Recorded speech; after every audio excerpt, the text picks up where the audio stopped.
start. Okay. Okay. Well, I would like to welcome everyone. This is the 6th Economic Summit, Istanbul Economic Summit. I've been privileged to be in the summit, in the first two summits, I suppose, as I remember, and I was gone for the pandemic era for a couple of years. So here I am again here, this time as a moderator.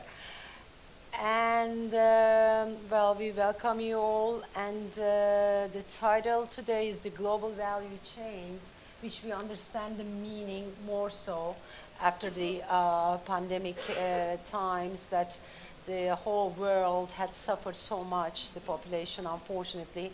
And then, of course, we're going to be talking and discussing the geopolitical and geoeconomical challenges and opportunities for Turkey, for EU. And today we welcome Mr. Minister İlyas Usero. Welcome, sir.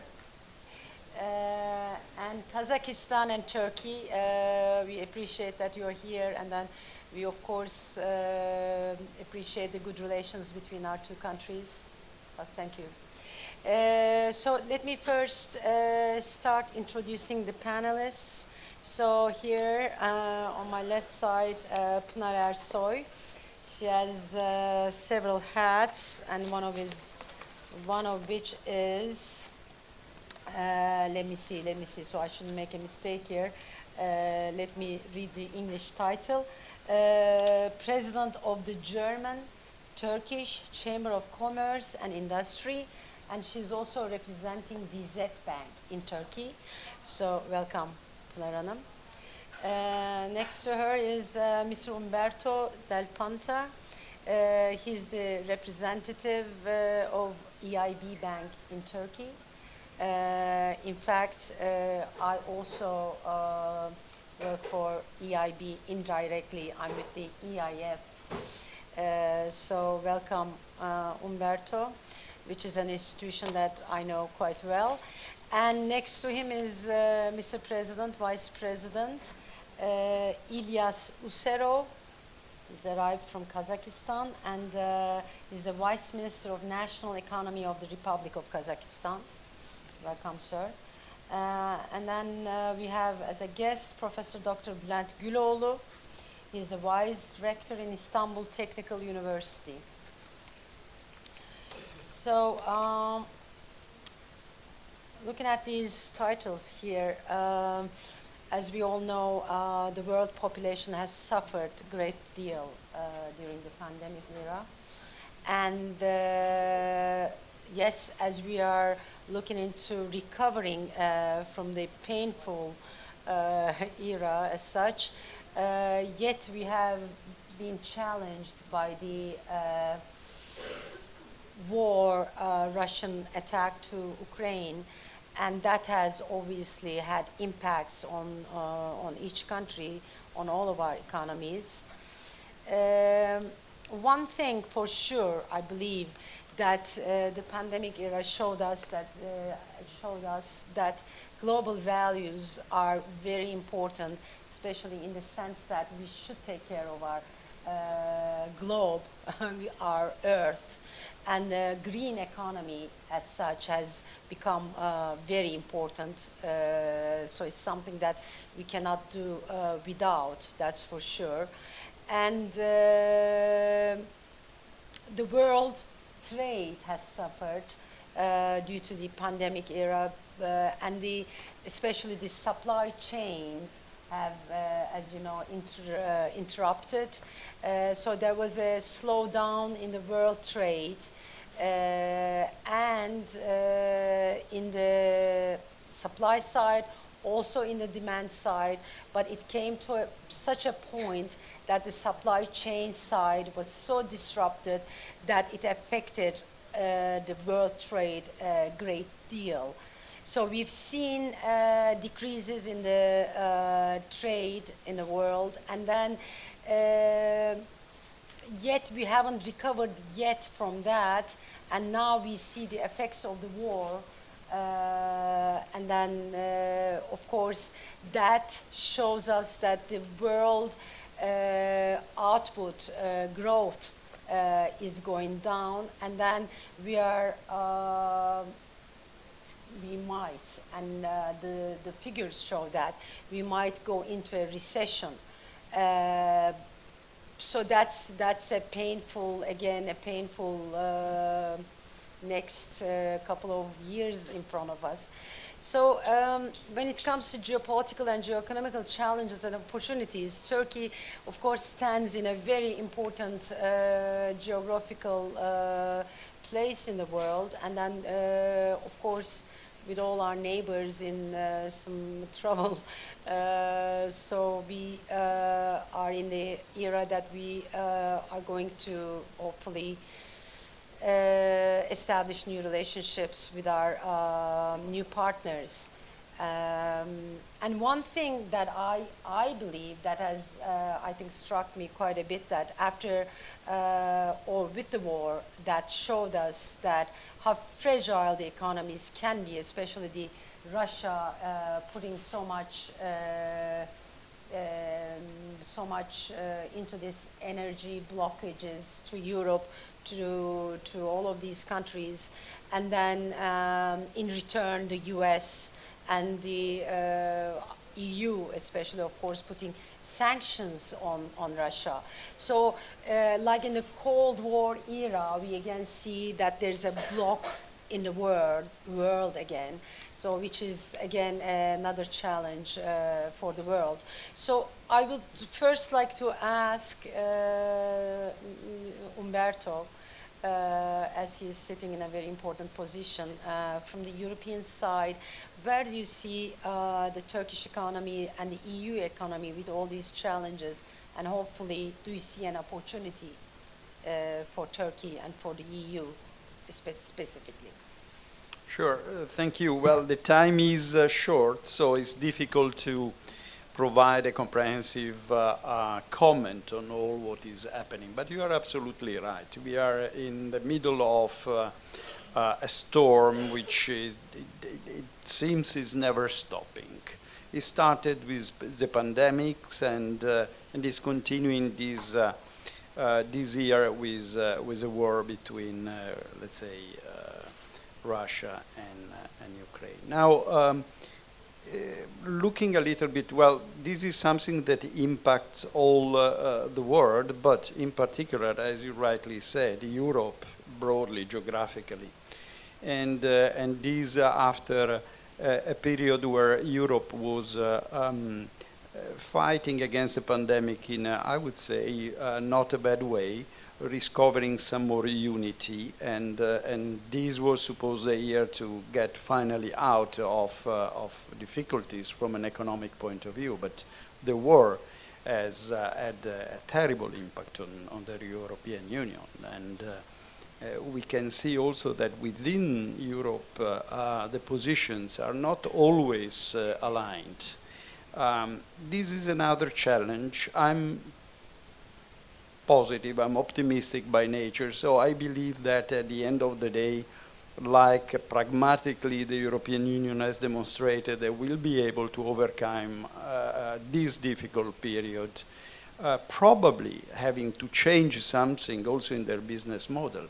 It's amazing the fact that in the European Union, the country which is, in my opinion, worst affected by the situation is Germany, which is a core of Europe, at least from an industrial point of view. And this affects not only Germany, but all the countries which are interlinked, very closely linked to the supply chains of Germany.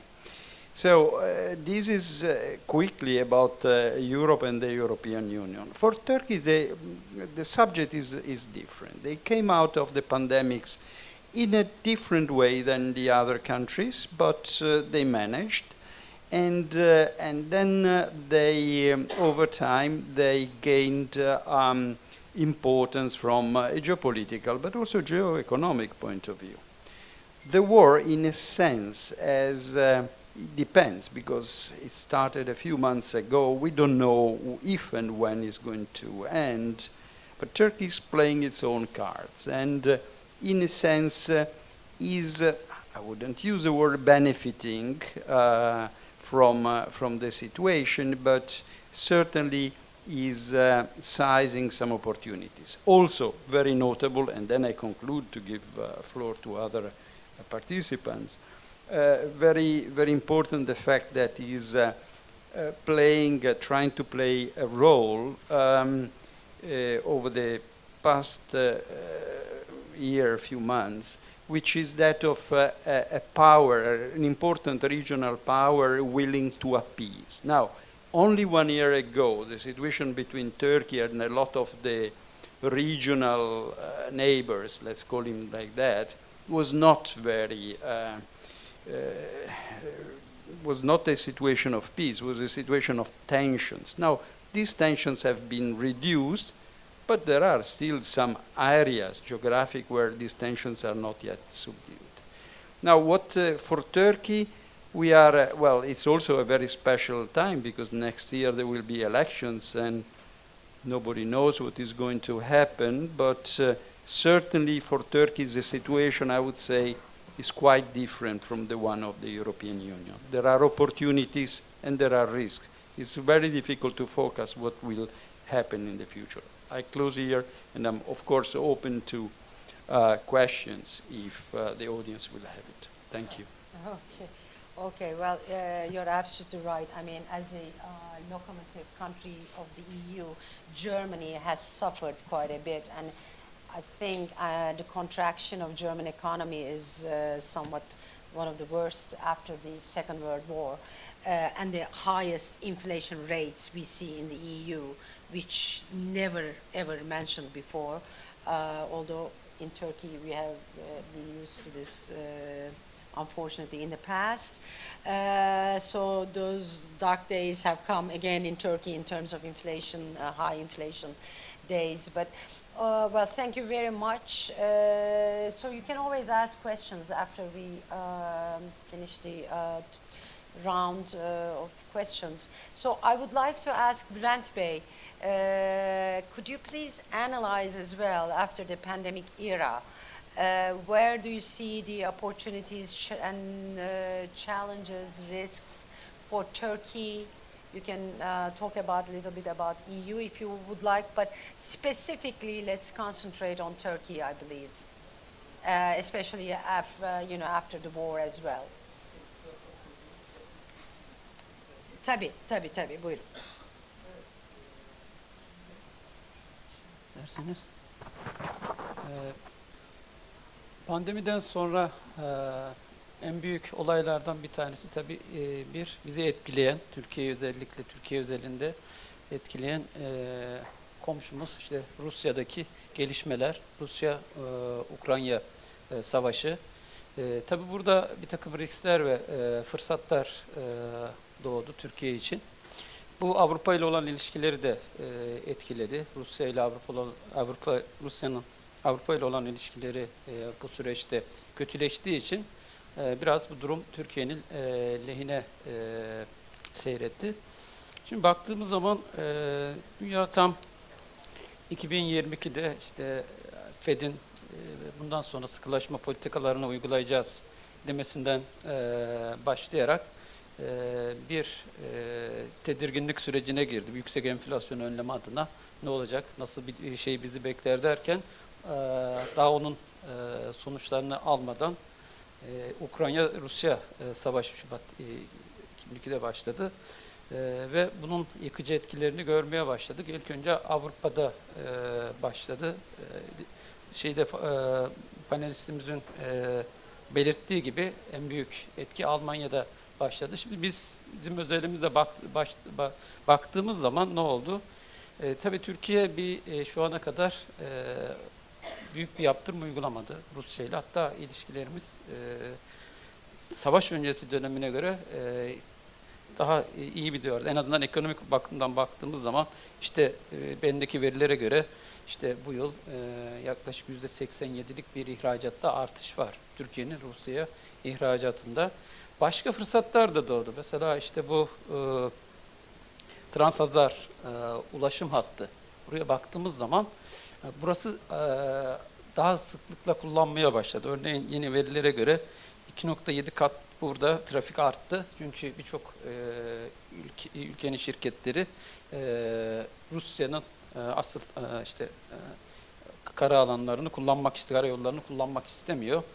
Bu destinasyonda şeyi bypass ediyor, Rusya'yı bypass ediyor ve önemli bir hat. İşte Orta Asya'dan başlıyor, Çin'i şeye bağlıyor, işte Türkiye üzerinden Avrupa'ya bağlıyor. Yine Kafkaslardan geçiyor ve Rusya'yı bypass etmesi çok önemli bir faktör. Burada trafiğin arttığını görüyoruz, yoğunlaştığını görüyoruz. Tabii burada şey de önem kazandı. Bu Türk Devletler Teşkilatı, önceden ismi başka bir şeydi, Türkiye, işte Türkçe konuşan ülkeler birliği gibi bir şeydi. Şimdi bu önem kazandı ve yavaş yavaş kendini hissettirmeye başladı. Bu aslında bir üçüncü güç. Baktığımız zaman bu coğrafyada Çin'den, Rusya'dan sonra üçüncü bir güç haline geliyor. Buraya biliyorsunuz Türkiye son işte Semerkant zirvesinde Kuzey Kıbrıs Türk Cumhuriyeti'nde gözlemci statüsünde de olsa tanınmasını sağladı. Bu ayrı başlı başına bir diplomatik başarı Türkiye için. Böyle bir fırsat var.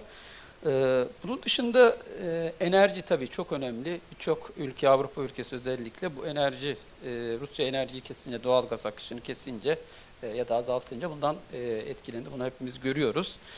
Türkiye'de ise başka bir fırsatlar doğurdu bu durum. Baktığımız zaman Türkiye aslında enerji koridoru için tam da böyle derler ya kelimenin tam anlamıyla biçilmiş kaptan. İşte bakıyorsunuz en kısa yol, en ucuz yol ve en feasible bir rota. Çok Türkiye dışında alternatifler de zamanında düşündü ama onların hiçbiri gerçekçi olmadı. Bu tabii Türkiye'nin stratejik önemini ve politik önemini bir anda artırmaya başladı.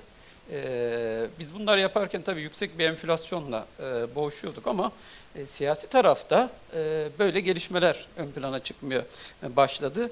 Hatta işte biliyorsunuz Putin dedi ki ya işte oraya dedi bir gaz depolayalım, Türkiye'de büyük bir merkez kuralım. İşte burası belki ileride Türkiye bir gaz için bir ticaret merkezi olacak, Avrupa'daki en büyük. Bu da tabii oyunun şeklini değiştiriyor. Türkiye'nin karar alma mekanizmalarını değiştiriyor. Ve burada da işte Rusya ile Avrupa arasında bir arabuluculuk rolü enerji alanında ön plana çıkıyor Türkiye'nin. Bu olabilir mi? Evet, böyle bir potansiyel var. Henüz kuruluş aşamasında ya da aşamasında çalışılması gereken bir konu ama Rusya'nın da böyle bir isteği var. Avrupa'dan da bu konuda bir negatif bir dönüş olmadı. Şu ana kadar böyle bir var. Bir başka bu savaşın doğurduğu fırsat, işte bu Karadeniz tahıl biliyorsunuz koridoru. Bu da çok önemli. Bir ara durmuştu. İşte Ukrayna ve Rusya neredeyse dünyanın tahıl ambarı ve buradan yani Rusya'dan, Ukrayna'dan Avrupa'ya gitmesi gerekiyor gıdanın, tahılın. Burada yine Türkiye inisiyatif aldı. Bu bir ara kesilmişti. Böyle bir koridor açıldı. Ve işte bu koridorda biliyorsunuz şeyi rahatlattı bu gıda krizini. Belki daha büyük sonuçları olacaktı. Belki enerjiden daha da büyük sonuçları olabilecekti. Bunu biraz hafifletti. Türkiye'nin çalışmaları sayesinde gıda güvenliğini de burada Türkiye bir nebzede sağladı şu ana kadar baktığımız zaman. Bütün bunlar da yine katkı sağladı Türkiye'nin hem politik hem stratejik önemi açısından. Öteki dediğim şey de bu. İşte Rusya'nın ilişkileri kötüleştikçe Avrupa ile tabii ticareti azalıyor bu ambargolar yüzünden. Bu durumda da Rusya işte'nin en büyük şeylerinden birisi nedir? Dışa açılış noktalarından birisi Türkiye haline geliyor. İşte buradan alıyor, buraya veriyor. Ticaret dediğim gibi %80 bizim ihracatımız en azından %80 oranında arttı. Bir yıl içerisinde böyle bir gelişme var. Tabii bunun dışında başka konular da var. Bu biraz daha belki bir politik bir olay. Tabii bunların riskleri de var. Bu şeyin yani biz unutmayalım. Sonuçta enerji bağımlısı bir ülkeyiz ve Rusya bağlıyız. Neredeyse doğalgazın yarısını Rusya'dan alıyoruz. Her ne kadar son zamanlarda biraz çeşitlendirmeye çalışsa da Türkiye başka ülkeler açısından bu gerçek değişmiyor. Rusya büyük bir partner bizim için. Yarın başka bir nedenden dolayı ya Türkiye'ye baskı gelirse, siyasi baskı Rusya'yla olan ilişkilerden dolayı biz de Avrupa'nın yaşadığı enerji krizini yaşayabiliriz. Bu bir risk. Bu ve devam ediyor. Şu an ilişkiler iyi olduğu için. Özellikle liderler düzeyinde bu ilişki de sürüyor. Onu da söylemek gerekir. Yani biliyorsunuz eskiden beri işte Rus lideri Vladimir Putin'le işte Sayın Cumhurbaşkanımız Tayyip Erdoğan arasındaki ilişkiler hep iyi oldu. Ben çok bir şey dönemini hatırlamıyorum. Her türlü krizde bir şekilde şey yaptılar, çözebildiler. Bu da bu ilişkinin tabii nereye kadar devam eder? Rusya'da durum ne olur? Siyasi durum. Türkiye'de seçimler var. Bu ne olur? Bundan sonra başka bir şey olursa Rusya-Türkiye ilişkileri ne olur? Bunları bilmiyoruz. Ama bunlar, bu tür riskler var. Tabii dünyada yaşanan enflasyon bizdeki para politikalarının da biraz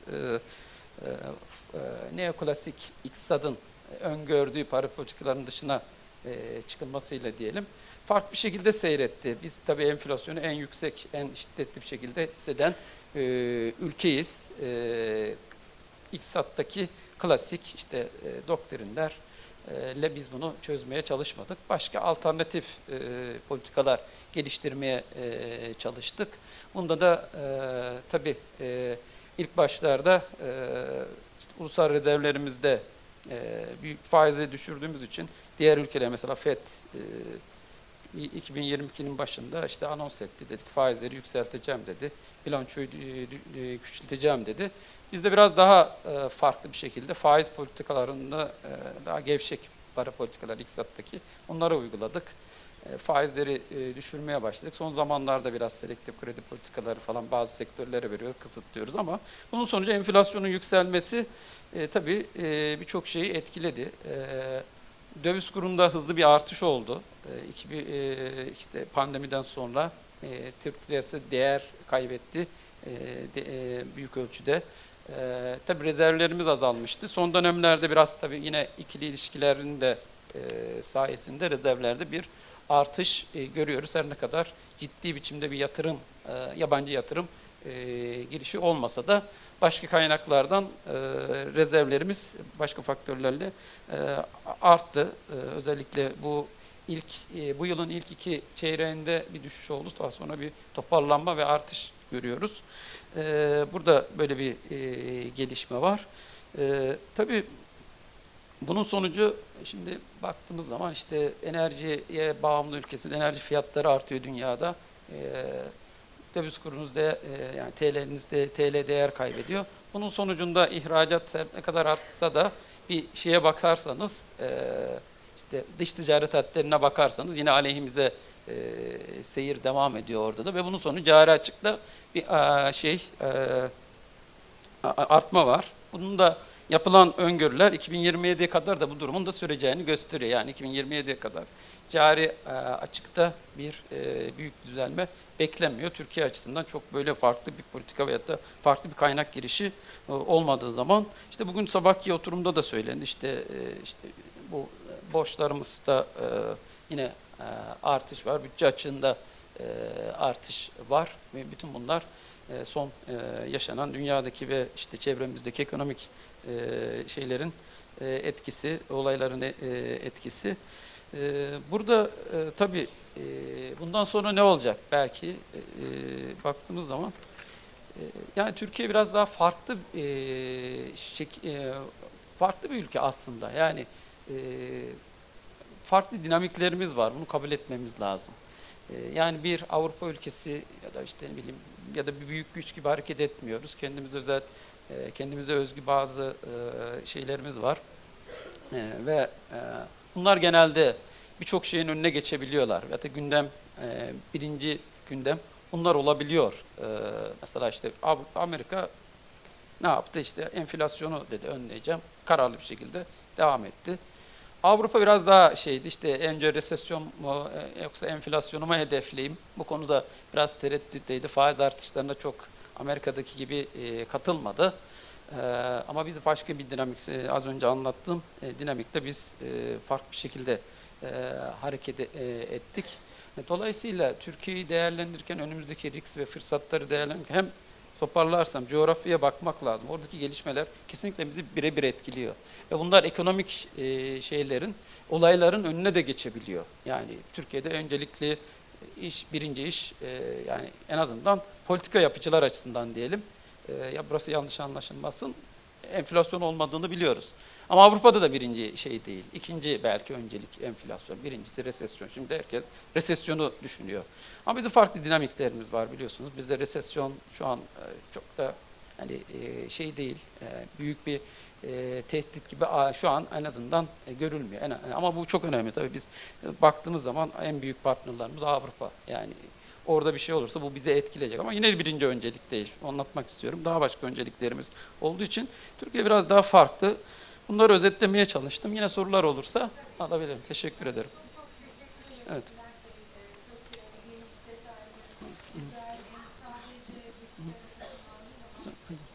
Evet. Bundan da güzel özetlediniz. Türkiye'nin gerçekten konumu stratejik. Rusya ile olan ilişkileri son derece stratejik. Bu enerjide yaşanan sıkıntılar belki Türkiye'yi daha değişik ve stratejik bir noktaya getiriyor. Evet. Öte yandan bahsettiğiniz finansal boyutlar yani enerji maliyetlerindeki artış tabii ister istemez hiper artık enflasyon diyeceğimiz boyutlara geldi ve Türkiye'nin enflasyonla verdiği savaş diğer ülkelerden biraz daha farklı. Yani biz faiz indirimine devam ederken işte majör ekonomiler faiz artışlarıyla bunu dizginlemeye çalıştılar. Gene belki bir roundumuz daha olur. Tabii ki. Pınar Hanım müsaade ederseniz ben Sayın Bakan'a bir söz vermek istiyorum. Çünkü Türkiye özelinde epeyce konuştuk. Sonra size döneceğim. Mr. Minister, welcome again to Turkey. We place a great value for our relationship with Kazakhstan, obviously. And could you maybe give us some or analyze the situation and give us your opinion on Kazakhstan's challenges and opportunities in the new geopolitical and economical world after the war specifically? Ukrainian-Russian war. Спасибо большое. В первую очередь, конечно, хотелось бы поблагодарить турецкую сторону за организацию прекрасного Стамбульского саммита. Если говорить о рисках, подняты коллеги уже озвучили, что основным триггером у нас в 2020-2021 году был COVID-19. Sorry. Biz headphone alabilir miyiz translation için? Ve herkes tabii. Evet.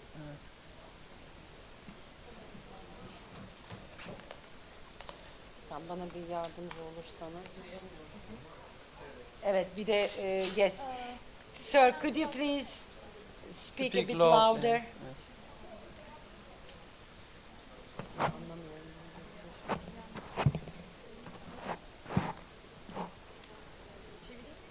Galiba oldu. It's okay? Yes.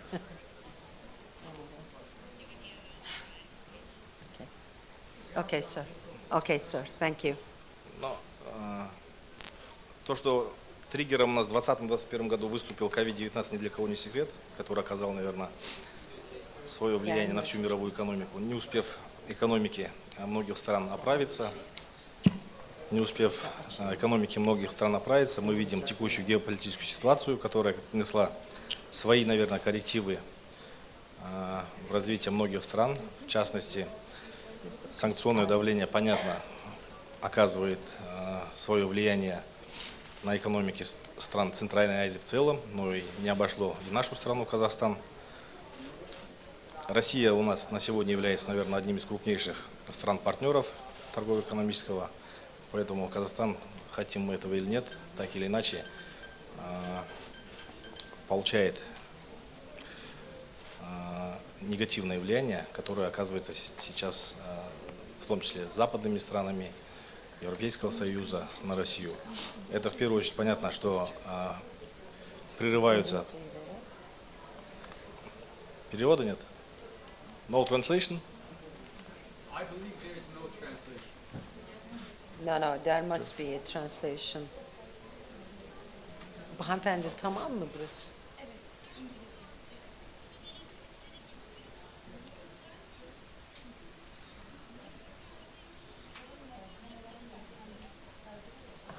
Sorry, sir, there was an electricity cut, so there was no translation in the past 2 minutes or so. So, Okay. Okay, let's start again. Oh, no, you don't want me, no. It's okay. You don't start again, I guess. How are we going to do this?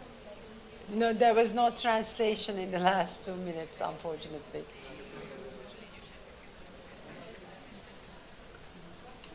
С какого места или с самого начала? Bu şimdi nereden geliyor? Хорошо, спасибо. Ну, давайте я повторюсь. Видимо, у нас технические неполадки небольшие. Thank you, sir. Thank you. Да. Sorry about this. Но, возвращаясь к теме, да, понятно, что основным триггером у нас в 2020-2021 году выступил ковид, который оказал свое влияние на всю мировую экономику. Не успев оправиться, наверное, мировая экономика, мы видим текущую геополитическую ситуацию, которая вносит свои коррективы. На сегодня все привычно устоявшиеся процессы нарушены производственные цепочки, торгово-логистические цепочки. Все это влияет на волатильность курса, в частности, национальной валюты нашей страны. Инфляционные процессы у нас ускоряются, но инфляционные процессы по всему миру мы видим, что они в ускоренном темпе идут. В нашей стране, может быть, где-то в большей степени, ввиду того, что импортозависимость, наверное, выше, нежели в Турции. Все это, понятно, влияет. Более того, санкционное давление западных стран, оказываем на Россию, как на нашего основного торгово-экономического партнера, оно также оказывает свое влияние на Казахстан.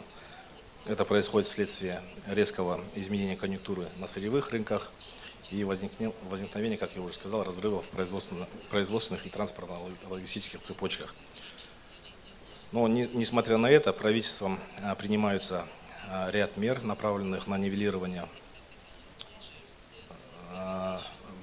шокового влияния на внешних рынках.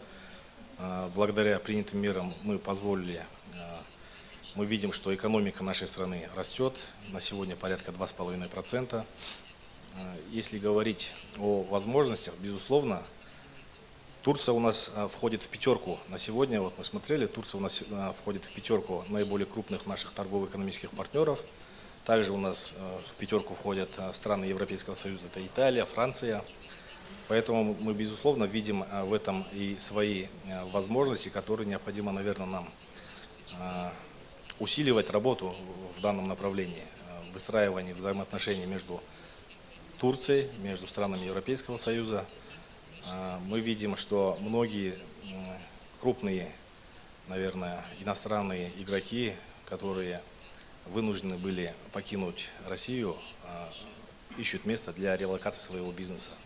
Это для нас, для нашей страны, Казахстан, также большая возможность. В этой связи прилагается немало усилий со стороны правительства. Наш президент уделяет особое внимание созданию необходимого благоприятного инвестиционного климата, созданию необходимых условий для ведения бизнеса. Если в цифрах говорить, я сейчас в цифрах даже вам скажу, уже у нас на сегодня проводится работа по релокации 362 крупнейших компаний из 30 стран мира. Это Германия, США, Швейцария, Япония, Италия, объявивших о прекращении деятельности в республике, в Российской Федерации либо Белоруссии. Имеются уже конкретные результаты на сегодня по 59 компаниям. 17 у нас уже релоцированы, по 12 прорабатывается высокая проработка и 30 у нас перспективных компаний. Поэтому, если смотреть с точки зрения нашей страны, то мы видим, что по основным направлениям экономической деятельности, будь то привлечение иностранных инвестиций, либо экспорт, импорт, то во всех сферах мы наблюдаем сейчас рост. Наверное, для нашей страны это большая возможность. в том числе выстроить правильные отношения с нашими основными торговыми партнерами, с Турцией в частности и со странами Европейского Союза. Мы со своей стороны прилагаем максимально усилия.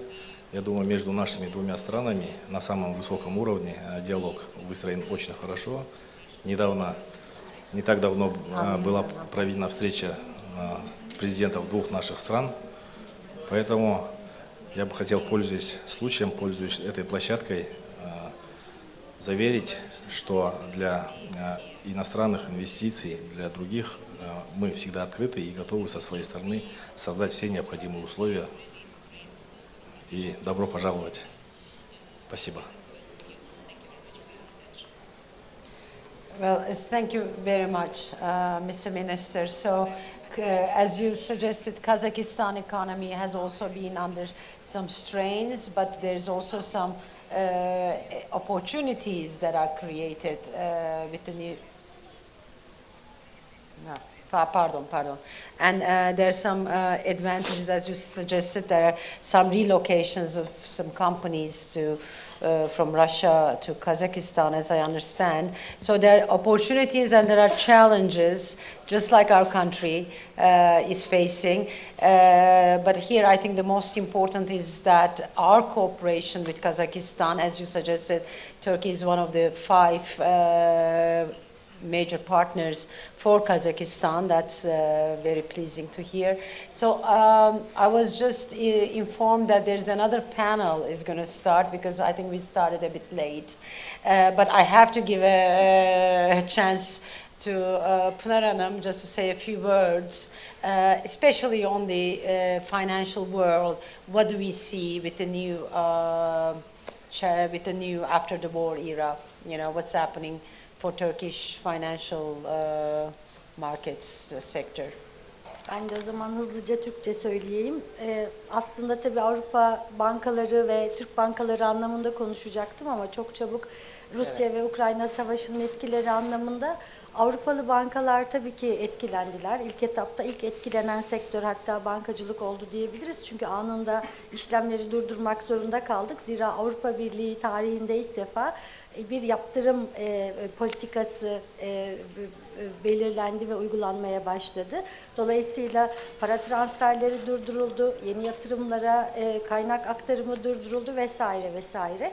Ama bunlar bankaları çok da fazla etkilemedi. Zira zaten hani çalışılan ürünler baktığımız zaman akretifler ve egzim coverage altındaki yatırım finansmanlarıydı. Hali hazırda da baktığımız zaman para akışında çok büyük bir sıkıntı yok. Rusya tarafı özellikle sorumluluklarını yerine getirmeye devam ediyor. Günlük olarak tabii biraz bu yüzleri bankaları zorlasa da bunun haricinde şimdilik bir sıkıntı pek yaşanmıyor. Ama tabii ki doğalgaz az önce bahsedildi. Hani Almanya yani doğalgaz anlamında en bağımlı ülke Avrupa Birliği'nde Rusya'ya. Bu da tabii ki ekonomisini çok büyük etkiledi. Sadece enerji tarafı değil, tabii ki enflasyonu da tetikleyen bir şey bu. Burada tabii maliyetlerin artması, enerji fiyatlarının artması şirketleri de zorladığı için finansmana erişimde de zorluklar başladı. Şu anlamdaki tabii ki siz banka olarak da kredi verirken şirketleri daha bir yakinen takip etmeniz gerekiyor. Malum çünkü finansalları artık artan maliyetler, artan enflasyon anlamında biraz daha krediye erişimde sıkıntılar oldu. Tabii ki burada üretim için gerekli ham madde alımlarında daha uzun vadeler beklenirken bankaların bunu karşılamakta biraz tereddüt yaşadıklarını itiraf etmemiz gerekiyor. Diğer taraftan da Türkiye'de olduğu gibi Avrupa Birliği'nde de regülasyonlar daha da sıkılaştırılmaya başladı. Bankaların sermaye yeterlilik oranları çok ön planda olmaya başladı. Türkiye'ye gelirsek Avrupalı bankalar Türkiye'de uzun yıllardır zaten belli başlı ürünlerle çalışıyorlar.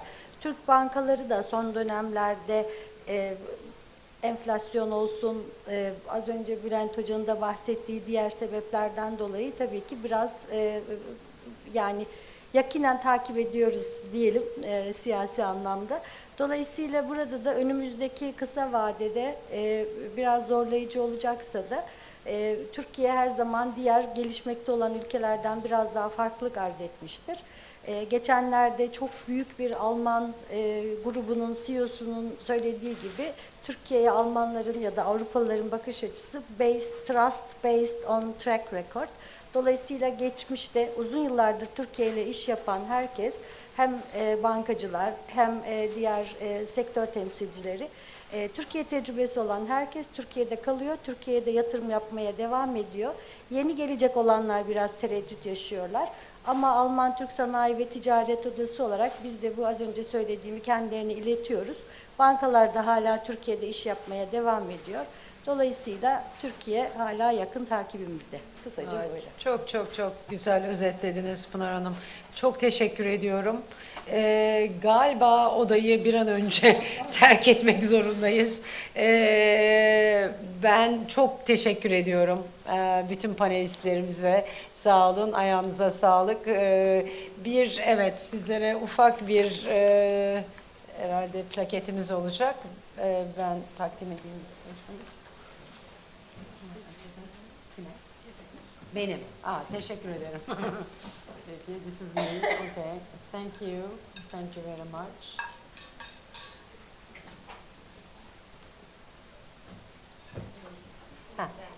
Peki, şöyle yapalım. Sonra toplu fotoğraf çekeceğiz. Peki. Ben şöyle kullanalım o zaman. Adaşımıza. Evet.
Okay, so hope to see you again. Okay, well, thank you. Thank you, sir.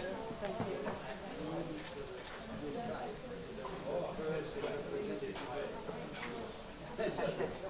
Tabii estağfurullah. Neyse toparlayayım.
The Nordic countries are global front runners in the green transition.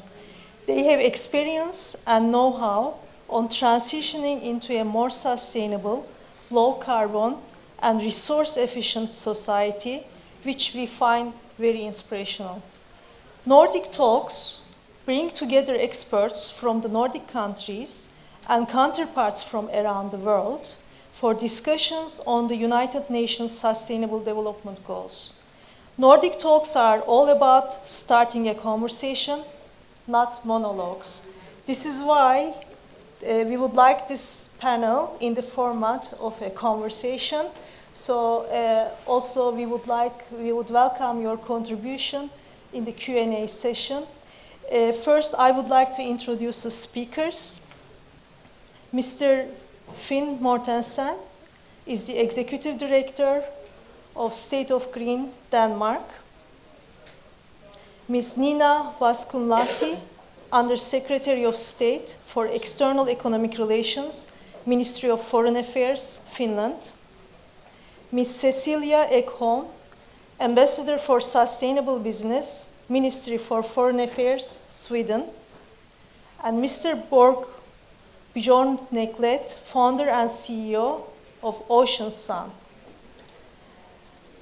We will have 2 rounds of speeches, and we will start in alphabetical order. I'm Sibel Kulaksız. I'm a senior economist at the World Bank, based in Washington, D.C., and I work on macroeconomic policies. So the first question is for Mr. Borge Bjorn Neklet. Yes, thank you. Should I turn it on? Yeah, you can hear me. Thank you very much for being invited to the Istanbul Economic Summit. And if we can turn on perhaps a slide I brought with me, we can also see what I'm about to talk about. One of the great challenges facing us today, of course, is the decarbonization, the challenge with the global heating, and to displace the fossil fuel. Thank you.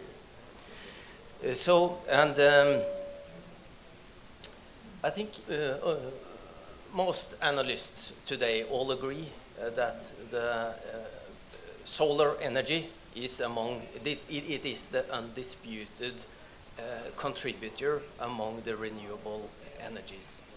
And now the cost of solar panels has come down dramatically, and we will see tenfold, 100-fold installations of solar energy plants. So then, of course, the challenge is where to put all these hundreds of millions of solar panels. And what Ocean Sun do is we deploy these on water surfaces.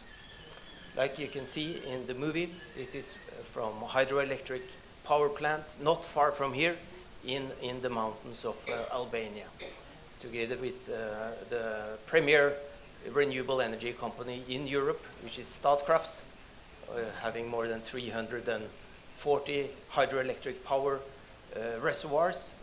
And this is not only can these type of systems be deployed on the lakes and reservoirs, but also along the coast on salt water and tap them directly into the city grids. And being in Turkey, tremendous good solar radiation and a good place to develop this kind of systems. And I believe now Turkish government also will look into this and see the potential of using this technology on just covering a small fraction of the available water surfaces. So this is our, I would say, our main message from Norway here in this panel, and the look at the possibility. Technology is there, financing is also there, and now I think it's much up to governments, legislation, and so on to give this a chance to make a tremendous impact in the decarbonization efforts. Thank you. This is great. It's good to hear that there are potentials for collaboration also with Turkey. So our second speaker, and we will come back to you in the second round with more questions. Ms. Cecilia Ekholm is Ambassador for Sustainable Business at Ministry of Foreign Affairs since January 2021. Her areas of responsibilities include promoting the Swedish government's sustainable business agenda in collaboration with local and international partners. She is the chairperson of the Swedish National Contact Point and representative in the GRI Government Advisory Board. Her previous post was Swedish Ambassador to Peru. Welcome to the panel. And we would like to start with 3 questions for you in this round. First, how do you see the companies are internalizing sustainability as a part of their core business model? And where do you see the great challenges are for companies in transforming their business to clean energy? And also, what is the policy ecosystem of pushing this agenda? Thank you, Sibel, and thank you so much for inviting me to this extremely exciting panel. And it's good to see that Berge started, because there you see sustainability as a business idea and a business project. Sustainability is all is what his company is all about. But let me just look at this more from a government perspective, because it's interesting. In Sweden right now we see a shift, a paradigm shift in how business deal with sustainability. And there were some really interesting studies made now in 2022, and they all show the same kinds of trends.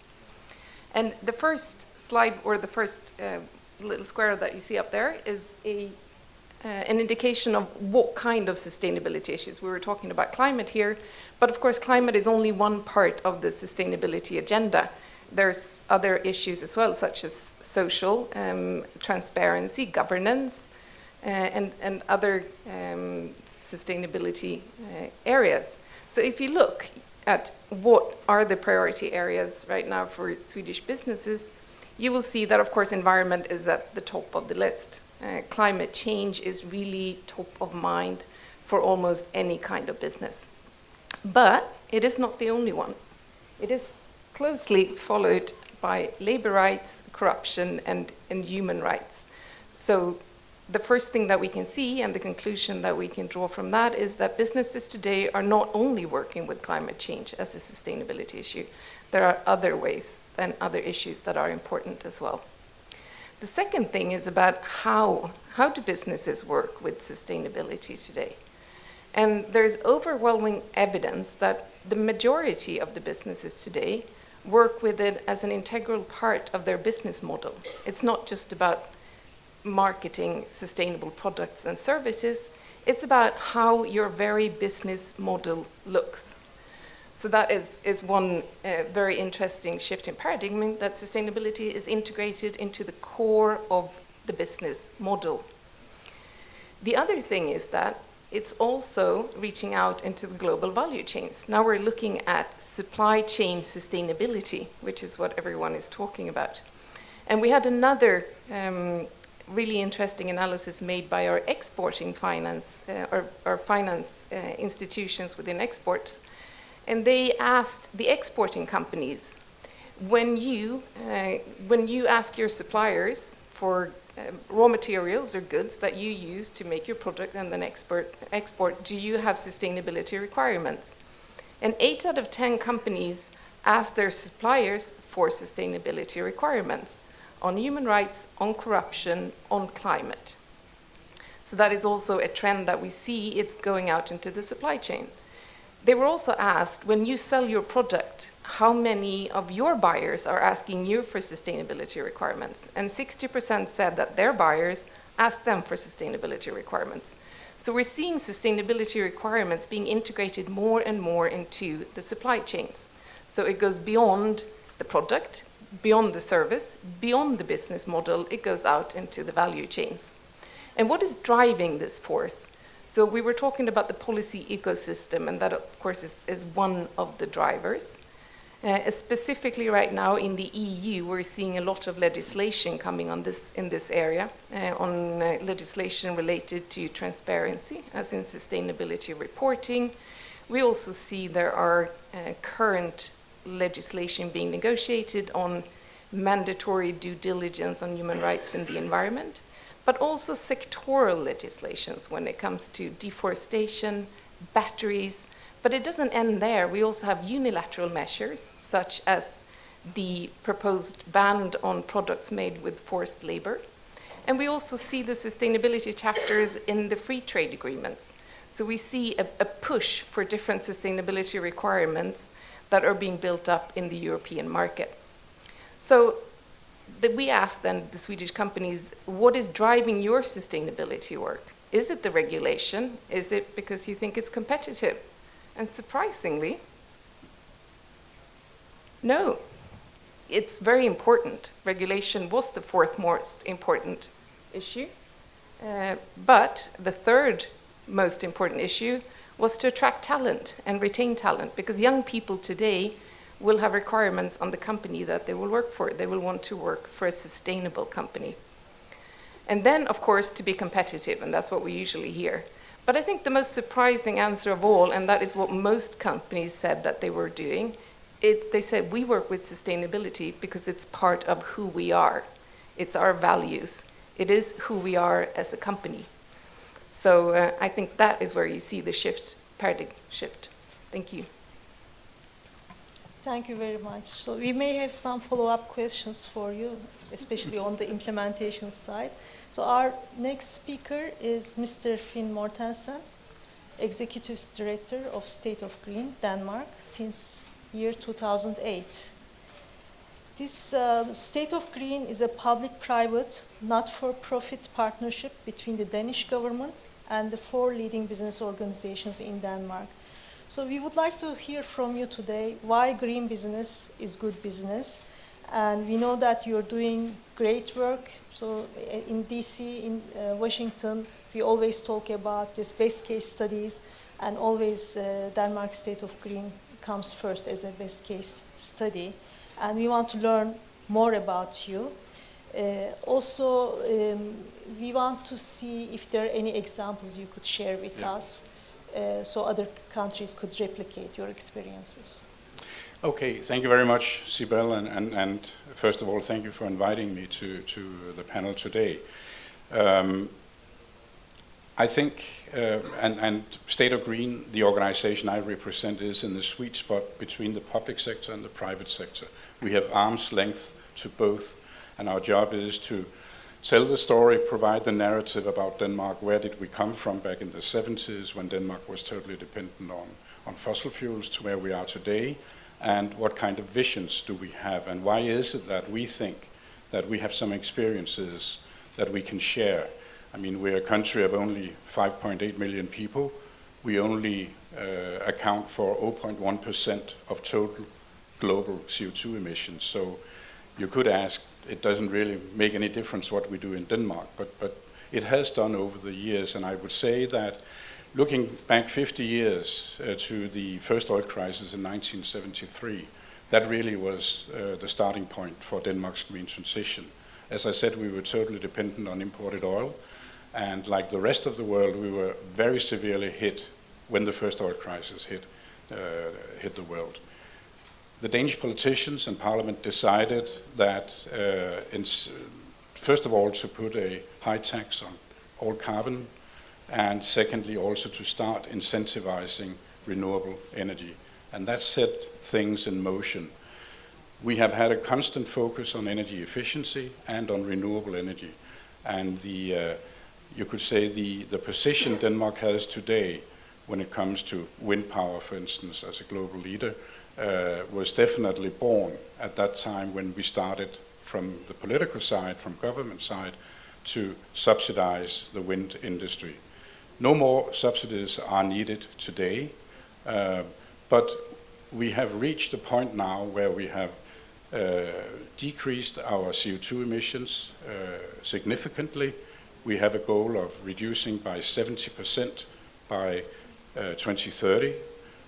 We have picked the low-hanging fruits. Now it becomes really difficult, so it's important to do it in as cost-efficient a way as possible. But we have created tens of thousands of jobs in the green sector, and at the same time, we have also seen a number of Danish companies who actually were born out of the first oil crisis and who are global players today in the renewable energy. So basically, I think we have an excellent story, and the current situation, it has dawned upon everybody, I think, that the war in Ukraine and that security policy is energy policy also. So that has also added momentum to the push in Denmark for even more emphasis on the green transition. And I would say if you look at discussions in Denmark, public discussions today in Denmark, you'll see that it's business and industry that is pioneering the transition. They think the politicians are too slow. I was in Egypt 2 weeks ago for the UN Climate Conference COP27. We had brought 30 Danish companies with us, had a pavilion for them where they hosted side events, etc. And the unilateral message was to everybody at the side events, don't put up new goals. Let's start and see some action on the existing goals. The solutions are there. We need to move faster.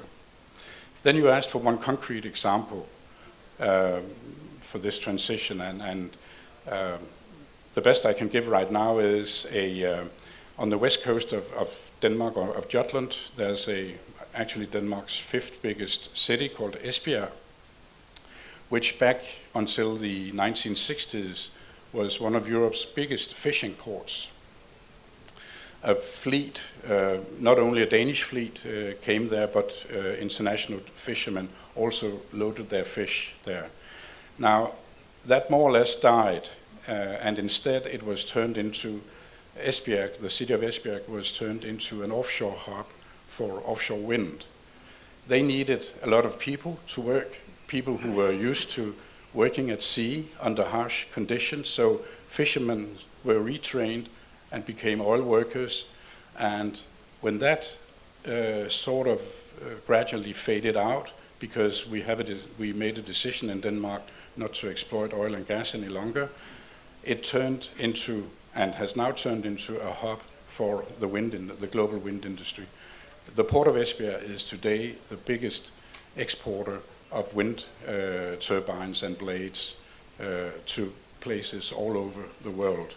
And again, it has created tens of thousands of jobs, not only directly at the port, but also in neighboring communities, because they could see that obviously the big wind producers themselves needed to be there, but there was also a need for subcontractors.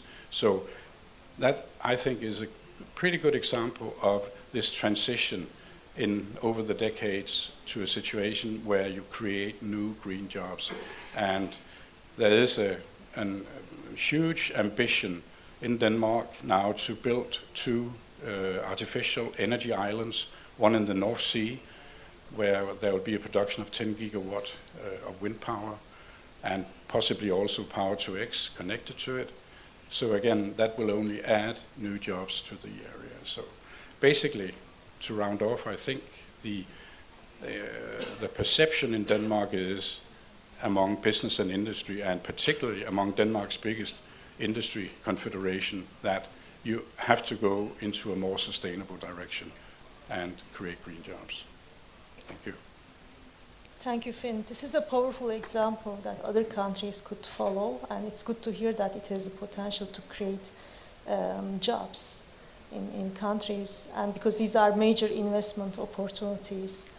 Our next speaker is Ms. Nina Vaskunlahti, Undersecretary of State for External Economic Relations from Finland Ministry of Foreign Affairs. We would like to hear from you about a green and gender equal Nordic region. Ms.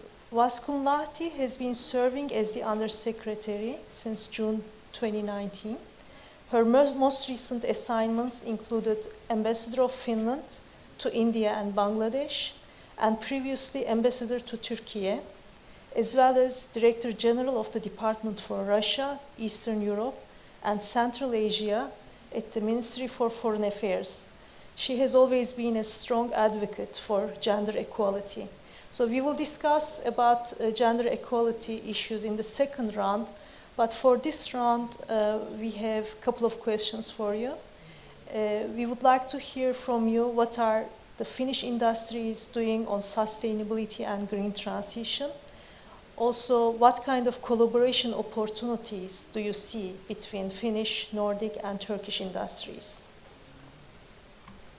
Thank you, Sibyl. And indeed, it's nice to be at this Istanbul Economic Summit today, and nice to be in Turkey. I've been away for, 6-7 years.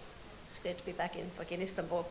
It's always my fate, my surname begins with B, which means I'm always the last speaker, wherever I am, or I'm the first, because I'm a very small person. So if we are put in the queue, then I'm the first. If it goes by surname, I'm the last. But anyway, so it's nice to take the floor after my Nordic colleagues. Your question, Sibyl, I was thinking about the Finnish government made a commitment to a very ambitious carbon neutrality target. Finland to become carbon neutral by 2035. So we are 10 years, 13 years away from the target. And how do we reach that? We reach that on a very broad-based collaboration, meaning that you have to include the whole society, be it business, be it politicians, policymakers, researchers, civic society. Only by joining the forces, understanding the issue, is to make it, we can make it happen together. Of course, we have also adopted various national low-carbon roadmaps, be it circular economy, be it bioeconomy, or be it hydrogen.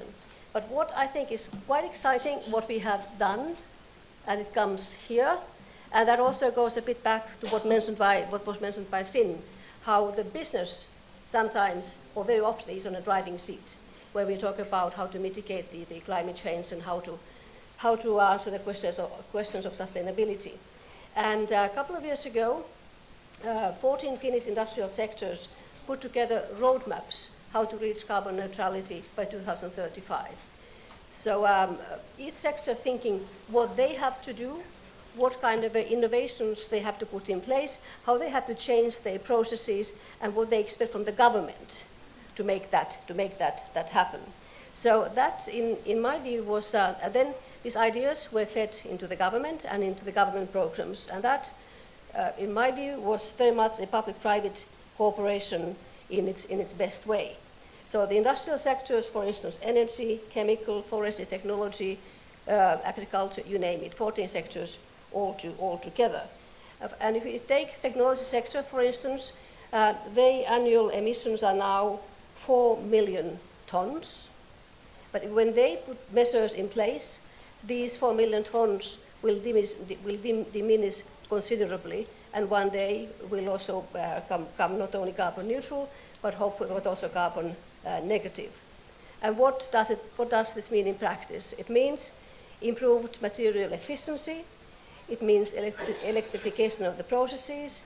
It means alternative materials. It means using side streams. I take one example, which is a steel factory, SSAB, operating both in Sweden and in Finland. And they are aiming to become carbon neutral in 2030s in their production. And how will they do it? They will do it by having hydrogen production-based steel manufacturing. And when that system is in place, that will mean 7% drop on overall emissions in whole Finland by one factory only. And that, of course, it means a lot of investment. It means a lot of innovation and research in the background. Another important thing that we have here is investing in research, innovation, and development. Recently, we had a sort of an interparliamentary group, including all parliamentary parties, the government parties and the ones in the opposition, also civic society, researchers, you name it. and they put together an innovation financing plan, and the target is to use 4% of the Finnish GDP for research and development innovation by 2025, in the next 3 years. Ambitious target, once again, can only be achieved by good collaboration between public and private. So government makes a certain commitment, and business will make a matching commitment from their side. Because interest is joint, so the measures we have to take together. Did you also ask about the collaboration possibilities? Okay. So there are many promising collaboration sectors between industries in Turkey and in Finland. But one in particular that I like most is textile sector. And I also like it because when I was ambassador here, it was something that was nascent. You know, Turkey having a very active textile industry. At the same time, there was a growing consciousness that we are using materials that use a lot of energy, water. We have to think of something instead of those. What would we do? Then there was the research done in VTT, which is a Finnish state technological research agency, research on how to use, for instance, cellulose-based materials for textiles. How to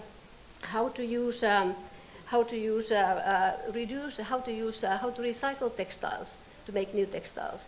How to use straw. How to use agricultural waste for new textiles. So this work has been now going on for the last 10 or so years, and now there are solutions. I think some of you might have seen an advertisement out in town about H&M, not advertising H&M, but you know, they happen to use infinite fiber textiles in their products. So this is something where we have collaborated, where we will collaborate also in the future. So infinity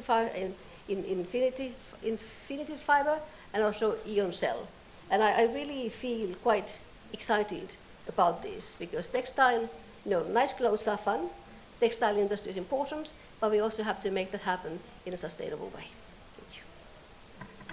Thank you. We see this great example of public and private collaboration in Finland, which is certainly a good example for other countries to follow.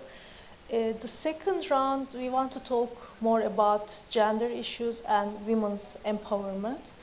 In this context, I want to acknowledge this great partnership with the Nordic consulates in Istanbul during the preparation phase, especially Thierry and his colleagues.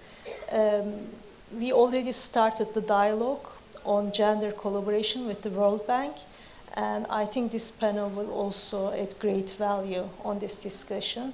And the consulates in Istanbul did a great job on coordination and collaboration, and I would like to thank them here. On gender, I want to start with Finland. So this is an issue close to our heart, and this women empowerment issue is the core of economic policy issues and social development issues. And we look at Nordic countries as great pioneers and champions of women empowerment work. So we would like to hear from you. As the most equal societies in the world compared to others, there's the Nordic joint statement on a green and gender equal Nordic region. Could you tell us a bit more about this? Thank you for the question. Reaching gender equality has been on the Nordic agenda for the last 45, 50 years, showing that we are not yet there. There's still a lot of work to be done in our countries as well. And we have also noticed that there is an interconnection between climate action and gender equality. And research has shown that climate policies have been lacking sufficient gender equality insights. And based on this research and these facts, the Nordic Council of Ministers made a commitment to make sure that gender perspective is taken into account in climate policies in all five countries, in particular for the next for the period of next 2 or 3 years. And how to do it? Is to do it by promoting cooperation, by advocacy work, by sharing information, and developing policies together. And this Nordic commitment is part of our commitment, on generation equality, which is a program run by the UN Women, where Finland is an active participant. And by the way, there's also a company from Turkey, Koç Holding, who is sort of a co-chairing with us a working group, or let's say working coalition under this generation equality work. But going back to the Nordics and what can be done, with advocacy and developing policies. For instance, by developing policies or by advocacy, we should make girls once again to study more science, technology, engineering, and mathematics. And why is that? Because the people who study these topics tend to work in sectors that dominate green transition, be it construction, be it transport, be it agriculture. And if you only have majority of boys and men working in these sectors, decisions they make tend to sort of lose the gender equality aspect. So it's a bit of, I hope you catch my story. In a way, it's a pretty simple story. And once again, make sure that there's an equal participation in decision making, and in all sectors, and make more advocacy, for girls to learn these sectors. It's a bit like sort of study these sectors. It's a bit like sort of we talk about digitalization and IT skills. Majority of the programmers are still boys. And that means that many of the programs that we have are sort of unwillingly somehow a bit sort of male-based. So that means sort of increasing awareness in general and pushing certain issues in practice. And this is what we try to do together with our Nordic colleagues, be it in public life or be it in the enterprises. Thank you. And we would like to ask Sweden next. We are looking at Sweden and we are saying, how can we replicate their best case studies on women empowerment? And congratulations with the great work you're doing. We heard about the responsible business conduct, and as the Nordic countries are known for the gender equality work, so do you have also a gender dimension in RBC? Thank you, Sibel, and thank you, Linda, for kicking off the gender part. And I'll sign to anything that you were saying. But I think it's really interesting. Of course, gender is a very important part in responsible and sustainable business conduct. But if we kind of rewind the tape and we ask ourselves, why is gender equality important? From a society's perspective, it will be important for productivity reasons, for example, because it gives you a much larger pool of individual talents who you can recruit from. And I think that is the business perspective, is to find the best individual when you're recruiting, whether it be a man or a woman. And we always think about gender equality as a woman issue, but it's actually not. It's a gender equality issue. So we also have, as Linda and Nino was saying, it was we do have sectors where we have primarily women, where it might actually be that a man could be the best talent for the job. So we need to start looking at gender equality from an individual perspective when it comes to business. So that is one thing. It's shifting the perspective within your business and in your business model to look at people and talent from an individual perspective. So that is one part of it. But then, of course, when you start working with gender equality into responsible business conduct, you're also working in the supply chains and in your production and subsidiaries in other contexts where you might have a different view when it comes to gender equality. So there it's really important to be able to do a proper analysis. And of course there usually our biggest challenge is gender aggregated data. We don't always know because it's not differentiated by sex. It's general data. So one of the most important things to know how your business or how your activity will impact men and women is to know, to get the right data. And that can be a big challenge in many markets. And when you get the data, you can see whether or not your actions or your business can disproportionately affect one or the other and try to mitigate it as much as possible. But you start at home and then you work your way outwards. Thank you. I would like to continue with Mr. Borge. I heard that in Norway, more than 50% of board members have to be women. Could you tell us a bit more about that? Yeah, well, I can speak for private sector. Ocean Sun is a listed company at Oslo Exchange. And there is actually legislation now in Norway. I think they are among the few states in the world that have put forward legislation on female representation on the board of directors for private companies. And I think it's 40% it should aiming at. And luckily we are at 60% actually in Ocean Sun and are very happy with that arrangement. So, but I would also like to come back a little bit on what Nina mentioned. I think it starts at the school, university, and encouraging girls and women to study also the engineering subjects and being in a, I would say, a little bit male-dominated sector in industry. But this is coming along strong in Norway. I think it's been quite successful in that area, recruiting a lot of, and it's popular with renewable energy, starting to be, yeah.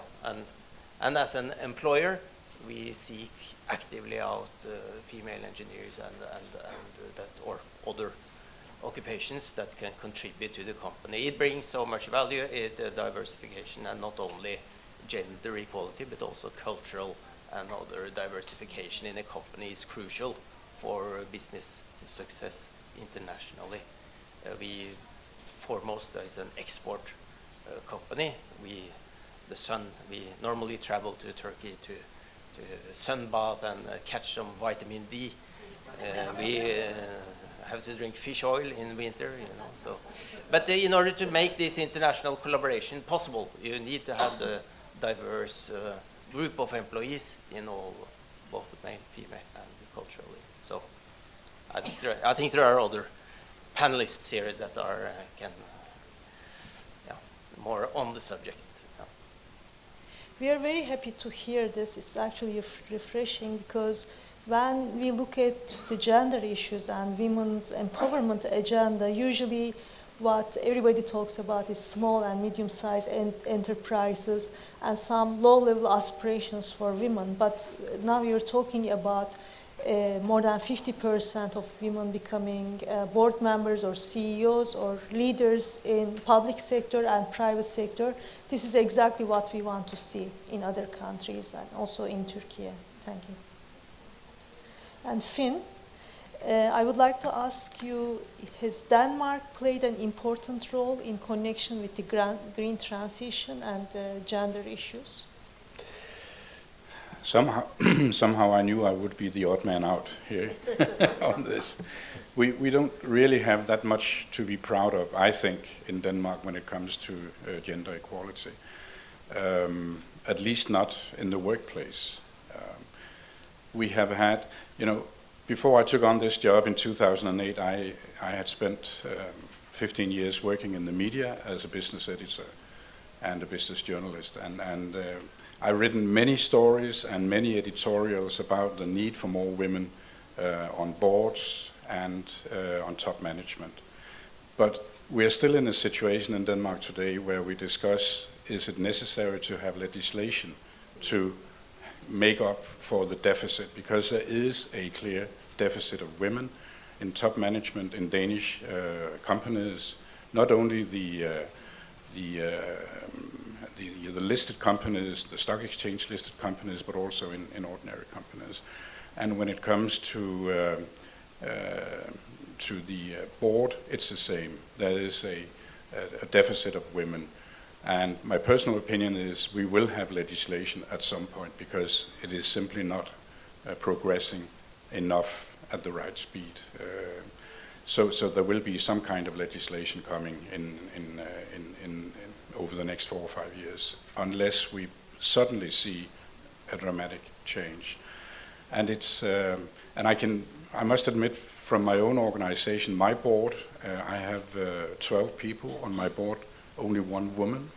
At this point, there will be another one after New Year, but still, it's. I think it also reflects the situation in the government administration in Denmark.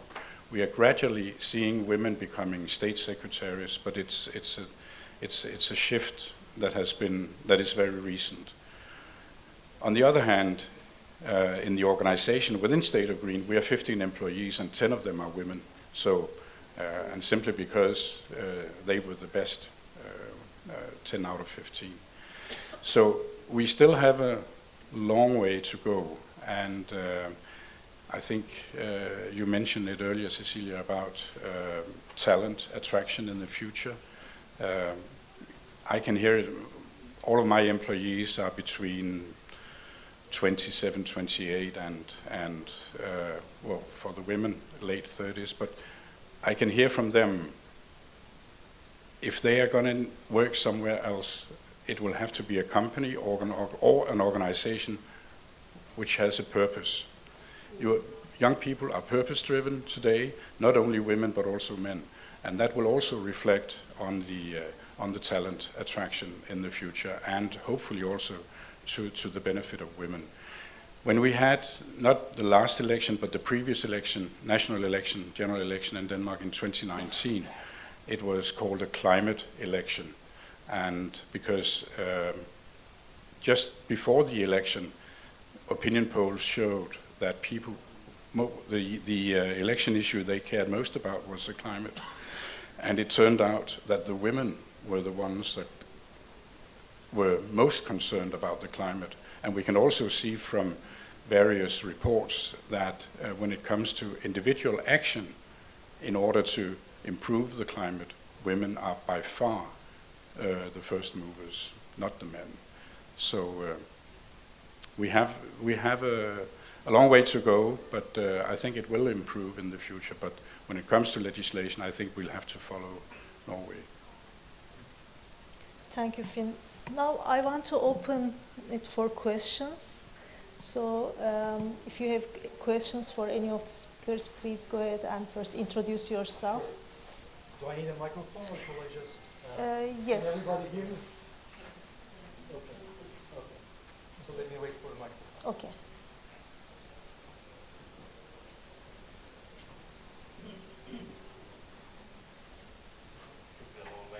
Okay, so let me just stand up. Let me be the icebreaker of being the person asking the first question. First of all, it's very valuable to host the representatives of the Nordic nations here. Personally, I've been to all of the Nordic countries. I crossed the Öresund bridge and I saw all the offshore windmills. I was very much surprised to see that many offshore windmills. I did my MBA in Canada, and we had an exchange program with Lund School of Business, Oslo School of Business, Copenhagen Business School. Unfortunately, no one from Finland. But I have to admit that I totally agree with Boerg and Nina. It is in your culture, and you raise your children with gender equality, sustainability, and being cautious for climate. By the way, let me introduce myself. My name is Burak Aktaş. I'm the general manager of Hungarian Export Development Agency, and I did this business for the Canadian government as the regional director for the Canadian Export Credit Agency in this region, all of Europe, Eastern Mediterranean, and the Middle East. My question to you today is about green energies. The reason why I am here is actually a green energy in Turkey. As the Hungarian Export Promotion Agency, we do active business development with the sub-sovereigns, with municipalities. So I went to one of the big metropolitan municipalities, and I was talking to the General Secretary, Head of Finance and Head of Procurement about e-buses, electric buses, and how we can finance as the Hungarian government these projects. The Head of Procurement was continuously asking me about e-vessels from Hungary. And I had to stop and say, Hungary is a landlocked country. We do not manufacture e-vessels. I think he mixed the countries. So after coming back to Istanbul, I made a research, and I found out that New Zealand municipality bought e-vessels from Finland, and actually it's manufactured in Finland and Denmark. It's a joint manufacture and joint manufacturing facility. And I reached Jonas Selin in Ankara and asked him, could you please guide me? By the way, Hungarian government is paying me to do promotion for Hungary, but the Nordic governments are not paying me, but this came up in the meeting. So I said, let's get this reach to the right person. And right person was Jonas Selin. I worked with him, and I'm still working with him. I went to the municipality last week. I'll get you more information regarding the project. My question to you is, in this part of the world, in this region, financing is scarce. Nordea Bank is not here as a private institution.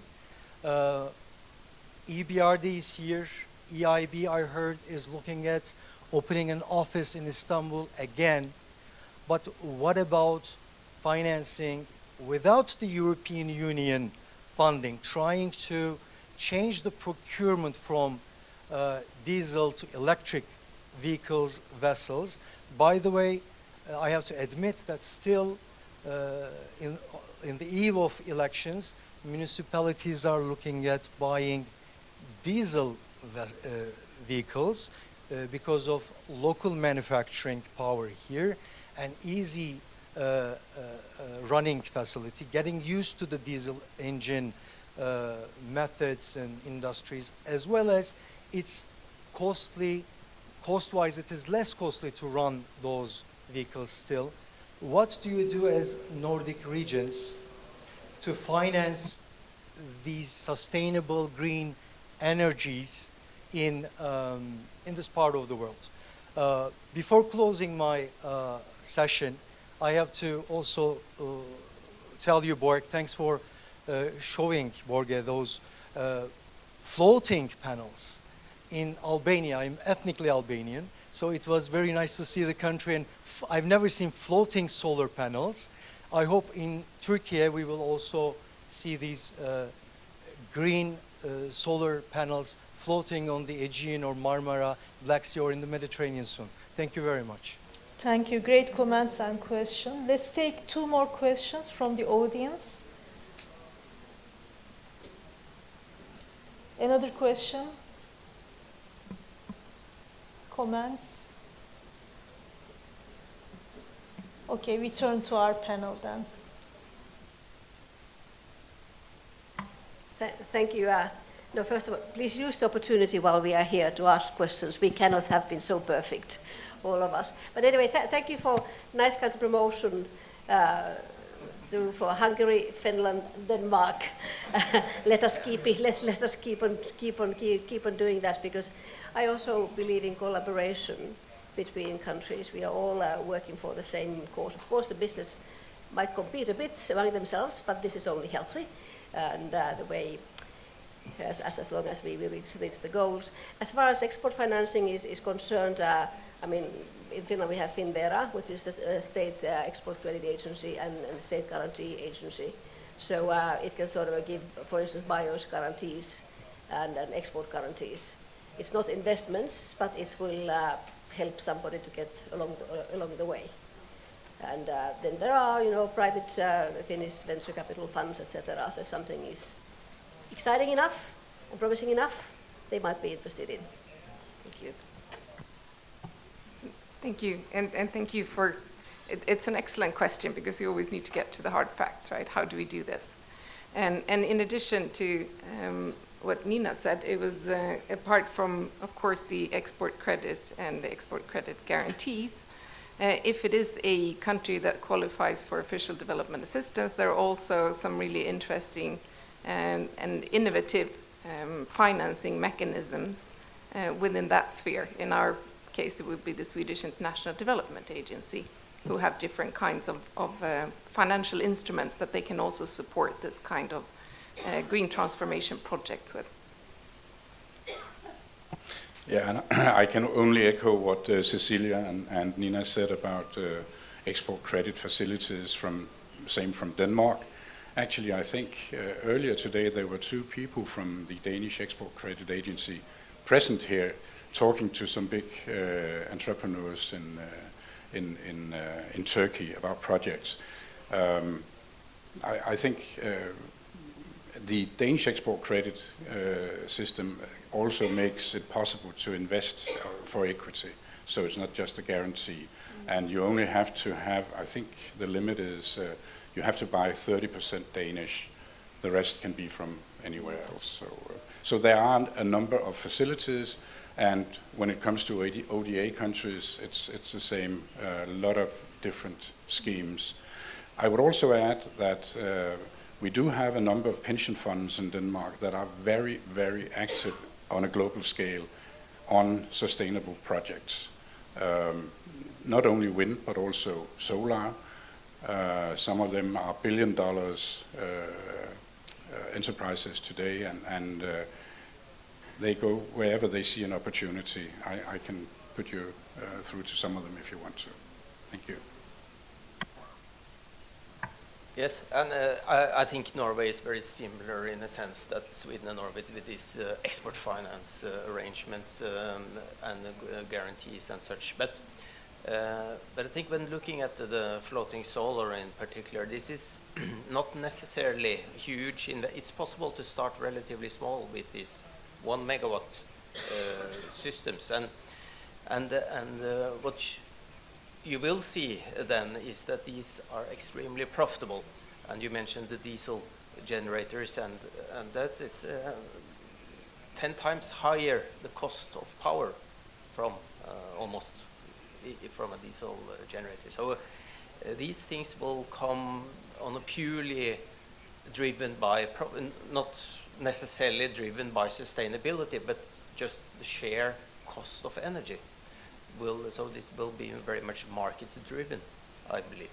But of course, governments and finance institutions can accelerate this and initiate it. And I think also the licensing and to set aside plots on water surfaces to allow the markets to operate. Yeah.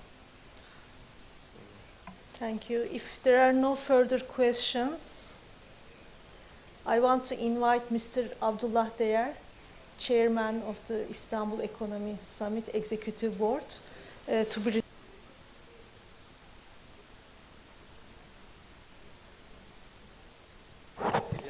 And thank you to the interpreters.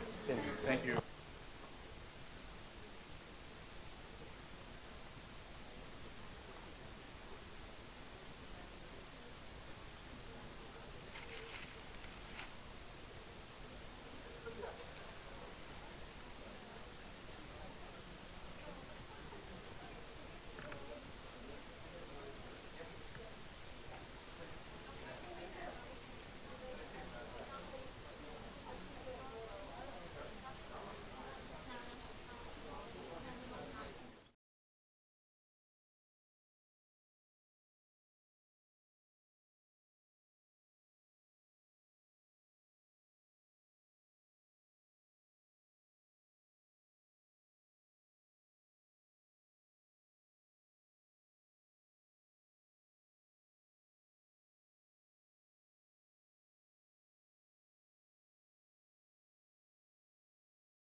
Let's wait 2 minutes more, then we can start.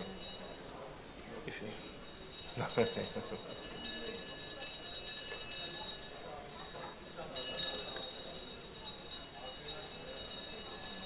Hello.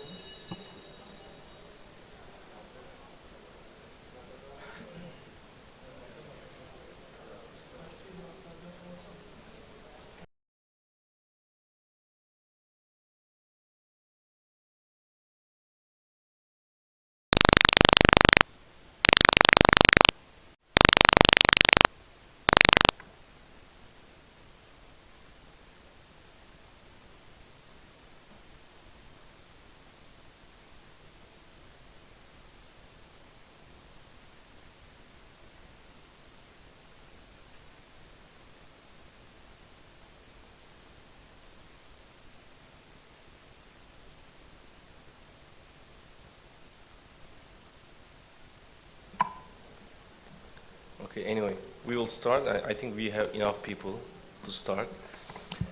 Okay. Okay.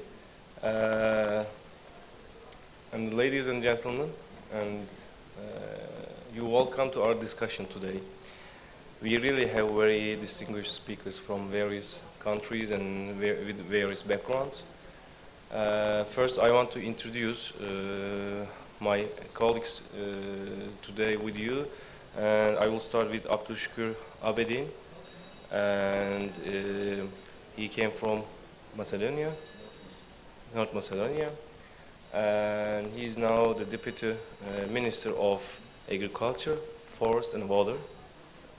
And then Mr. Tal Gari, he's from Turkey, and he is the head of Alarko Holdings Digital Transition and Innovation.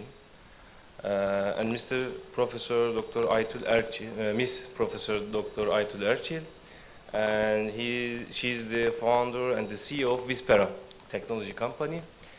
And Mr. Radoje Zugic, okay, and he is the head of the Central Bank of Montenegro. And you all welcome, and I believe this will be a very great discussion today, and we will learn from your personal experiences and country experiences. First, I want to start with ladies first rule. Now we'll work here. I want to start with Miss Professor Dr. Aytül Erçil, and I want to ask her that today our subject is the value chain. So what is the value chain, and what is the difference of value chain versus supply chain? Can you tell a bit about this general definition? Sure. Supply chain is part of value chain. Value chain includes everything in the life of a project product, which includes the supply chain, but other components, everything that's related to the successful happening of that particular project or product. So supply is one part. I mean, when a product is produced, from the production to going to the customer, there are several steps. So that's the supply chain, but there are also other factors like environmental factors, you know, everything that affects the use of that particular product. That covers the value chain. Okay, so I know that you're an expert in AI and machine learning. So how machine learning add value to our supply chains in companies? So can you give some examples? Sure. I mean, we measuring if you want to improve something, you have to measure it. So to measure it and analyze the data is the first step for understanding what's going on and improving it. So, and machine learning is a way to do that. I mean, we as humans, we learn, like if you watch a baby, if you watch a child, it takes a child 2 years to start speaking. So the child spends 2 years to learning the environment and understanding what's going on and how to react to certain things. For computers, it's actually faster. We don't wait for 2 years to learn something. But machine learning is one of the components of a general AI system. AI system consists of, like humans have all these different sensors like seeing, touching, hearing, and then learning. So machine learning is one part of the complete AI system.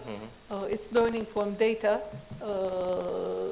how to make a decision from visual data or from voice data or from all kinds of data, how to convert data into meaningful results. So that's what machine learning is. And of course, every time you have data in the value chain process, you have to learn what that data says and how you can use it to improve the problems. Okay, great. So, Mr. Abedini, now in today's world, everybody is now talking about sustainability and environment and the green deals, and now you are the deputy minister of all these actions in your country. So, how do you discuss the value chain in your field? So, can you tell a bit about this issue? Okay. Dear participants in this summit, dear guests, dear friends, first of all, I would like to express my pleasure and honor to represent to the Republic of North Macedonia today in Istanbul. Economy held today in Republic of Turkey.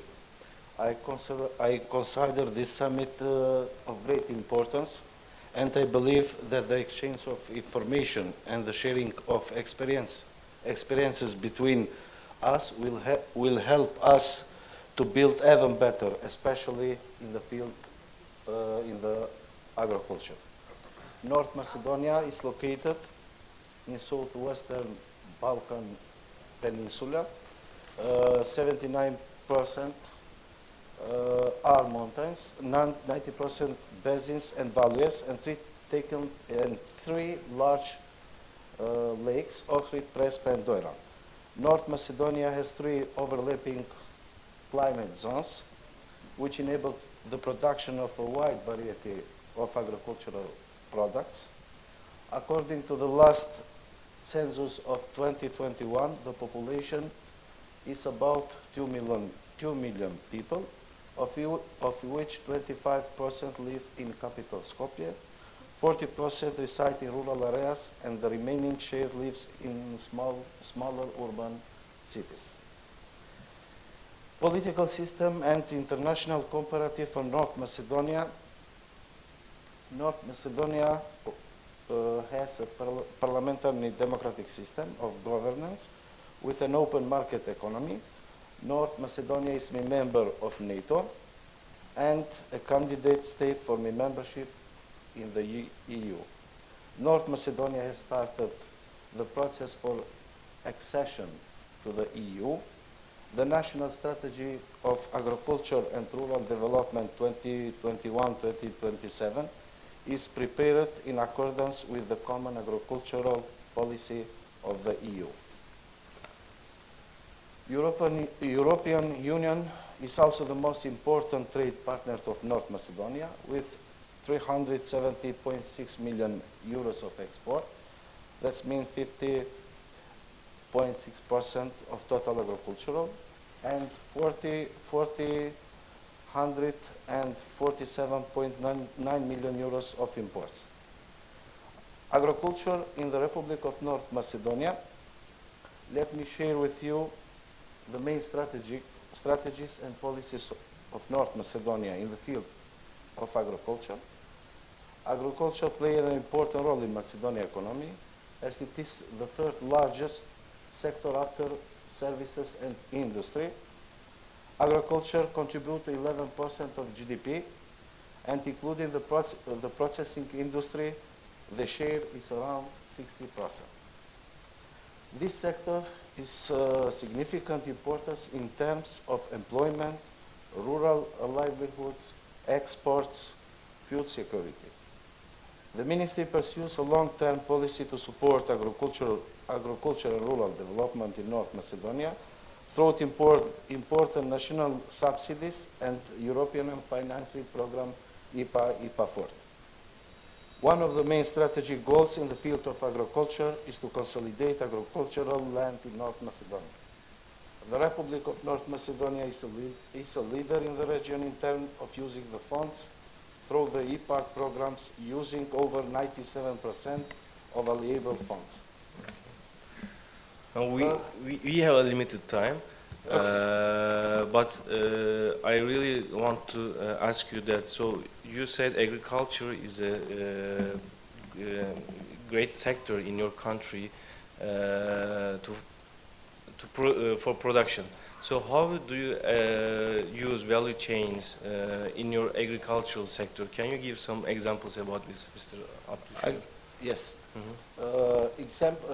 In North Macedonia, the government and our ministry has taken the programs, who call we the national programs subsidies, to finance the farmer to produce in the field in agriculture.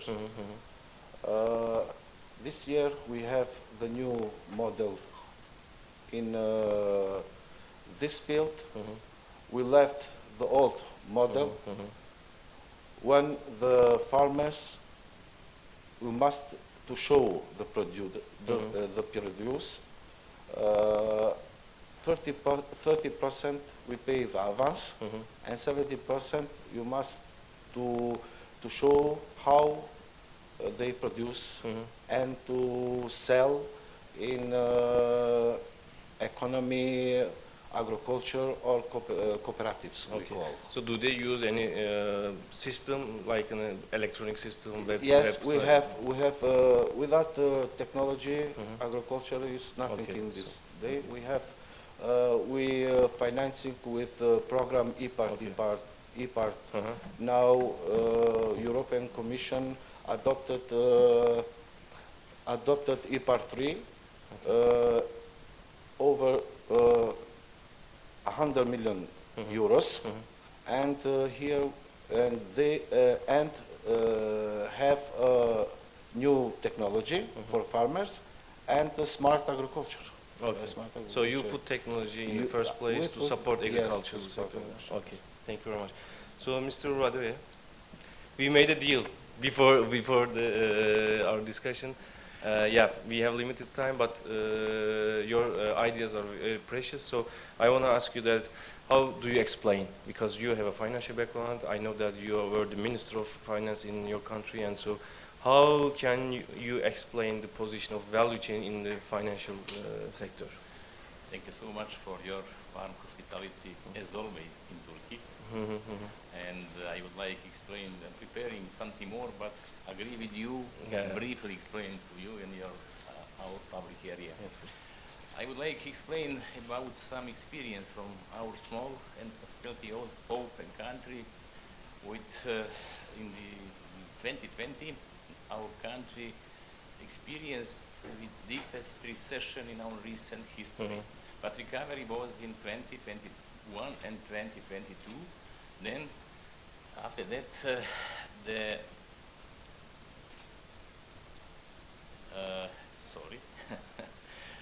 then start war in Ukraine and deepen negative spillover effects, especially in the disrupted supply chains. Inflation in Montenegro now is the richest in our recent history since independence 2006. Also, some growth outlook not too optimistic, around 3%, and the other hand, the financial system in our country, the healthiest and the most stable, health and sound in our opinion, the key banking indicators in the banking system on historical highs and positive trends. It is the best part of our economy, and then the effects of level of globalization and the current settings, not only Montenegro but the world as whole. It is difficult to say that after all these hidden and open conflicts, one can talk about a world without borders. On the contrary, the world already largely divided and globalization is brought into question. Division, which caused a decline in trust and coordination at global level and gaining momentum, which through interrupted supply chains significantly reduced integration process and economic connection. But not only interrupted and undermined supply chains, but also this environment produced the high level of inflation. In my opinion, we have three external factors and lesser extent some internal factors. I will explain about it if it's time for me or shorter. Briefly will be. The first, after the burden of COVID-19 pandemic, all economies suddenly opened up, which resulted in strong increase in demand, which put the already stretched supply chain under great pressure. Demand exceeded supply and caused prices to rise dramatically. Second, global vulnerabilities brought about the war in Ukraine further undermined supply chain, some of which were actually interrupted, and as a result, chains, some of which were actually interrupted, as result further threatened supply of goods and services. Dramatic increase in the cost of energy supply and consequent rises in cost of many goods and services further fueled inflationary pressure. And last, but not the least important, expansive monetary policy that being followed globally have created imbalances between the money supply and commodity funds, as money was printed to a much greater extent than under more normal circumstances. Some economies have even experienced recession, which has led to a further decrease in commodities stocks, thereby increasing the imbalance. Two internal factors, briefly also will, the long-lasting inadequate structure of Montenegrin economy, which is dominated by tourism and related service activities, means the reduction in travel caused by the global pandemic hit tourism hard and related sectors, even though this sector has shown the fastest rate of recovery. And finally, the new government program, Europa Now, program has led to a sudden increase in wages and consequently sudden increase in credit activities, which generated an equally sudden decrease in demand. This come about without new policies, stimulate production or increase productivity in the economy. It has been introduced in a period of decline in tax return without any reduction in government spending. This is useful for Ministry of Agriculture in North Macedonia. The policy has released cash into the economy with few tools available to reduce the rate of inflation in the short and medium term. It was my introduction. Okay, thank you very much for your introduction. So briefly, but not too long. Yeah, thank you very much. So now we start with the machine learning technology, and we continue with the technology also because the minister said that technology is adding value for this agricultural production, and we will continue with Mr. Tal to discuss about this technology. I think everybody now believing that technology is adding value to all supply chain in all companies. So I want to ask that to learn a bit in detail, I want to ask Mr. Tal that how can digitalization transform the value chain and the value system? Can you give some examples about this issue? Great, thank you so much for the question. I'll answer in Turkish, just so it will be a bit more eclectic, and because we're in Turkey. teknolojiye girmeden çok hızlı bir şekilde küresel değer zincirlerinden neden ibaret olduğundan neden ibaret olduklarından ifade etmek isterim. Günün sonunda olay hizmet ve ürünleri en iyi şekilde üretmek ve yaratmak ve bunun için gereken tüm aktiviteleri analiz ederek en etkin iş modelini aslında şekillendirmek ve uçtan uca bir seamless deneyim sağlamak. Yani kullanıcı deneyimi de var burada, çalışan deneyimi de var burada, holistik bir dönüşüm var aslında burada. Ve günün sonunda mesele verimlilik, mesele kalite, mesele fiyat optimizasyonu.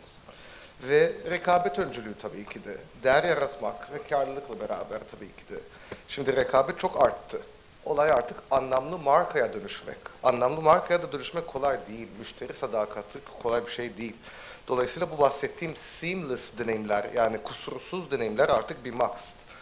Ve bunlar için, bu deneyimler için Endüstri 4.0 teknolojileri olmadan, yapay zeka olmadan, algoritmalar olmadan, platformlar olmadan, tekilliğe eriştikçe buna ayak uydurmadan veya öncülük etmeden günün sonunda kısır döngü olur. Şimdi bir örnek vereyim mesela, hani reklam olmasın da mesela Uber. Hani günün sonunda Uber ne? Hani bir taksi hizmetinin dijitalleştirilmiş bir uygulaması. Herhangi bir arabası yok, herhangi bir şoförü yok. Ama bununla beraber dünyanın en büyük şirketler haline geldi. Neyi yaptı? Biz eskiden şöyle elimizi kaldırıp taksi arıyorduk. Artık ne yapıyoruz? Mesela Uber gibi uygulamalarla veya bir taksi gibi uygulamalar direkt seçiyor. Kaç dakikada geleceğini, şoförün kim olduğunu, notu ne olduğunu, onu notlandırmak, bizim notlanmamız vesaire çok daha iyi bir deneyim sağlıyor. Ve bunlar aslında hepsi hocamın ifade ettiği gibi verilerden, büyük datadan ibaret günün sonunda. Ve burada artık mesele veri yönetimi, mesele veri kültürü yaratmak aslında. Hangi işi kim yapacak? Yapay zeka mı yapacak, insan mı yapacak? Gerçek zamanlı veri analizi gerekiyor artık. Excel artık pase. Kokpitler, dashboardlar, daha doğru kararlar, hızlı ve çevik bir şekilde, etkin bir şekilde ilerlemek için bunlar artık must, yani gerekli. Şimdi eskiden işte Uber gibi şirketlere teknoloji şirketi derlerdi. Bunlar teknoloji şirketi. Halbuki bu teknoloji şirketleri tüm alanları istila etti. Tüm sektörlere girdi. Sağlıktan enerjiye, mobiliteden eğitime. Her alanı istila etti. Birkaç örnek vereyim. Facebook mesela masterclass'larla artık eğitim sağlıyor çok ünlü insanlarla beraber. Google enerji sektörüne girdi. Google'un solar sayfasına giriyorsanız, Amerika'da yaşıyorsanız, size bir klikte ışının değerlerinizi, ne kadar maliyet olacağını, ne kadar amortisman süresi, ne kadar çevreci bir yaklaşım olduğu, ne kadar karbon salınımı ne kadar azalacağını bir klik daha evinize montaja geliyorlar. Enerji sektörünün çözemediği bir şeyi Google gibi bir güya teknoloji aslında veri şirketi çözdü. Apple mesela Stanford Üniversitesi'nde bir algoritma geliştirdi. Kalp krizlerini önlemek için ve bu giyilebilir teknolojilerle, iWatch'larla veya neyse artık takip ediyor bizi. Herhangi bir sıra dışı bir data, yani outlier olduğu zaman evimize ambulans geliyor. Sağlık sektörünün çözemediği bir şey Apple gibi veri şirketi çözdü. Hepimizin aslında veri şirketine dönüşmemiz gerekiyor. Öbür türlü veri sömürgesi olacağız. Bakın Stanford yine bir araştırma yaptı, bir analiz yaptı. Facebook, LinkedIn, Instagram fark etmez. Ömür boyu 300 beğeniye tıkladıysanız algoritma sizi eşinizden, en yakınınızdan daha iyi tanıyor. Artık beğeniye basmaya da gerek yok. Hangi resme ne kadar baktınız, neyi zoom ettiniz, niye zoom ettiniz, bir kanalda Mercedes'e baktınız, diğer kanalda onun reklamı çıkıyor. Çünkü artık kazan kazan oluyor bu şekilde. Dolayısıyla eskiden bakın sömürgeler vardı ama beynimize giremezlerdi. Artık veri sömürgesi olduğumuzda artık beyninize giriyorlar ve artık manipülasyon söz konusu. Herkes bir kısır döngü içerisinde. Dolayısıyla burada iyi niyet gerekiyor. Teknoloji iyi mi kötü mü? Bir drone iyi mi kötü mü? Bir drone epey ağaç dikebilir, epey insan öldürebilir Elon Musk'ın dediği gibi. Olay insanda. Olay insanda ama şu an biz ebeveyn konumunda olsak da pek yakında eş ebeveyn olacağız. Dolayısıyla sorumlu olmamız gerekiyor. Ve vaktimi aştığım için şunu söyleyeceğim. McKinsey şunu diyor. 2030 yılında işlerin yarısı yok olacakmış. Bu demek oluyor ki yeni işler türeyecek. Ve bu demek oluyor ki tekilliğe çok hızlı erişiyoruz. Bu demek oluyor ki hepimizin toplum 5.0'a savunmamız gerekiyor. Sürdürülebilir sorumlu yapılar, kadına, hayvana, çevreye, ağaca yönelik sistemler, ilham verici sistemler gerekiyor. Teşekkür ediyorum. Okay. Biz teşekkür ediyoruz. Tamam. Aytül Hocam, so Mr. Tal said competition on the market is too high. So companies has to add value to existing to their existing operations and create difference. Otherwise, they cannot compete with their rivals. So, how can company? I want to ask you that. How can companies and brands keep pace with this change, and how can a retail company find the best technology solution for itself? Okay. Pandemic has changed a lot of things. It's accelerated actually changes driven by changing customer expectations and also non-traditional demands of millennials. I mean, things were changing, but pandemic actually speeded up. Now, if we look at retail, for example, there's online shopping is very highly convenient. I mean, it can be done from anywhere at any time, making just about anything available to us without us actually seeing the product or leaving our homes. It also enables retailers to learn about us, to learn about, they track our customer behavior and combine it with data from other sources, so they give us better products or better services.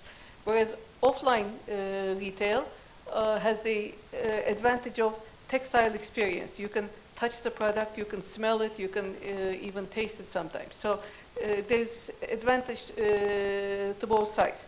Now,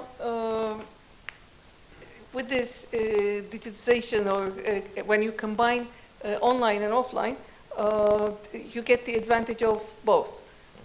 Now that means, for example, for offline shopping, it means understanding who we are and where we are, what we want as we walk into the store. And in the world of online retailing, they need to add the experiential experience of offline retail. So that means both sides have to change to adapt to these new behaviors. And that comes with technology. So, for example, for online retail, to give the experiential experience of offline, you need to have technologies like AR, VR, for example, virtual dressing rooms. You know, without actually putting on the dress, you can see what your dress would look like on you. And in fact, that increases the conversion rate to around 94%. Or you can visualize the store from your home. I mean, without going to the store, you can actually go through the aisles of the store and pick the items you want and shop it from your home. So technologies like that increase the benefits of online and offline. Similarly, for offline retail, you can have contactless shopping, like Amazon Go. You know, you can just pick up the items just like you do in online and pay for it automatically. And again, that's all because of the technology, especially AI technology. So companies have to go with these technologies to compete. For example, things like buy online, pick up in store, you know, BOPIS, or buy online, shop from store. These kind of things increase with, especially after the pandemic. They existed, but they increased with pandemic. And to be able to do that, physical stores, you want to shop from physical stores, so you have to know in real time what you have in the store, what you have on the shelf. And the time of pickers is crucial, because physical shopping has around 20% profit, whereas sending from stores reduces that profit to around 12%. So to be able to increase the profit, you have to do it fast and you have to do it efficiently. Again, that is with technology. Okay, okay, thank you very much. So, Mr. Abdülşükür, we learned that data management is one of the key processes of creating the value chain. So how do you manage the value chain in agriculture, forest, and the water? Do you collect data, or what is your data sources? Can you give some examples about this? I want to say the North Macedonia is an agricultural state, but we have a land, but we don't have a people. 40% in North Macedonia live in rural area, but the young man, he left the rural area and he goes to live in big cities. This is a problem. In these questions, the management, water management, is a key factor for successful farming. We, in this budget, this year, we put the largest budget in this water management, because in the field of water management, the national programs for financing and irrigation system for farmers has been adopted, especially support for procurement of modern drip irrigation system and for construction of wells and use of surface water. We have in North Macedonia, it's a problem because in recently time we face with smaller farms, but we don't have that. We have just individual farmers. Why now the crisis caused by war in Ukraine, our ministry and our government thinks about that, and now we have 60% of budget of our country is in our ministry for agriculture. Okay, thank you. So, Mr. Radoje, again, I want to ask you, how do you explain the value chains within the financial system? So, plus one more question, do you believe that the value chains are the value chains instruments to fight against inflation, to decrease the inflation rate?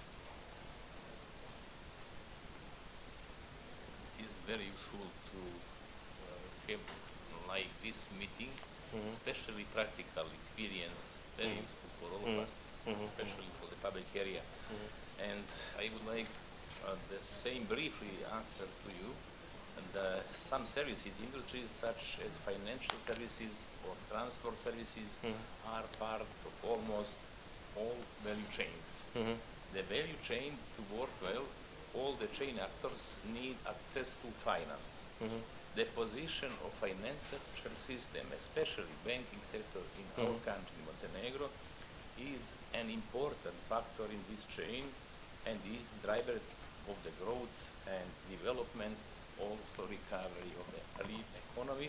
It is continuously growing and developing in a sound mood due to the regulatory and supervisory activities done by the central bank in line with EU requests or EU directives and the best practice. Besides focus on prudent financing, banks also include ecological criteria and principles of the green economy, and though this chain focus on the preservation of the environment. After the COVID-19 crisis and new geopolitical challenges, banks are faced with disrupted supply chain, and they try to close those gaps. Developing and offering new technologies and digitalization, they focus on offering targeted products that a digital customer might search, which unleash and unlock a potential of new growth. And some sentences is about spillover effects on inflation. A wide range of factors, including COVID-19 pandemic, the expansive monetary policy, and the rising geopolitical risk, put the already stretched supply chains on the other side, and on the other side, the rise of inflation. Due to the inflation is on a very high level all over the globe, not only in our country.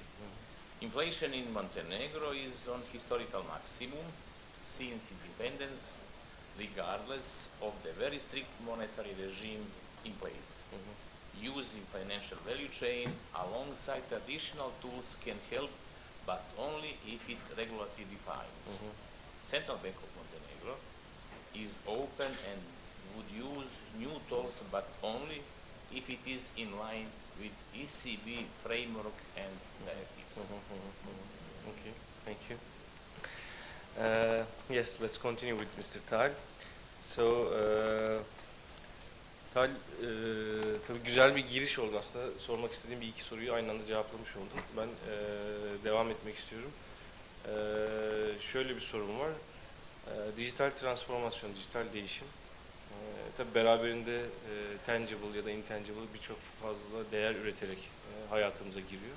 Fakat beraberinde de bazı riskler de barındırıyor. Burada potansiyel, yani bu konuyla alakalı potansiyel örnekler neler olabilir? Bunlarla ilgili birazcık bize yorum yapabilir misin veya somut örnekler varsa verebilir misin? Sorular çok güzel. Emeklerinize aklınıza sağlık. İstatistikle başlamak istiyorum. 2023'te, yani pardon. Duyulmadıysa tekrar söyleyeyim, ağzınıza aklınıza sağlık. Evet. Sorular çok güzel, çok kıymetli. Çarpan etkisine yol açıyorsunuz İstanbul Ekonomi Zirvesi'yle.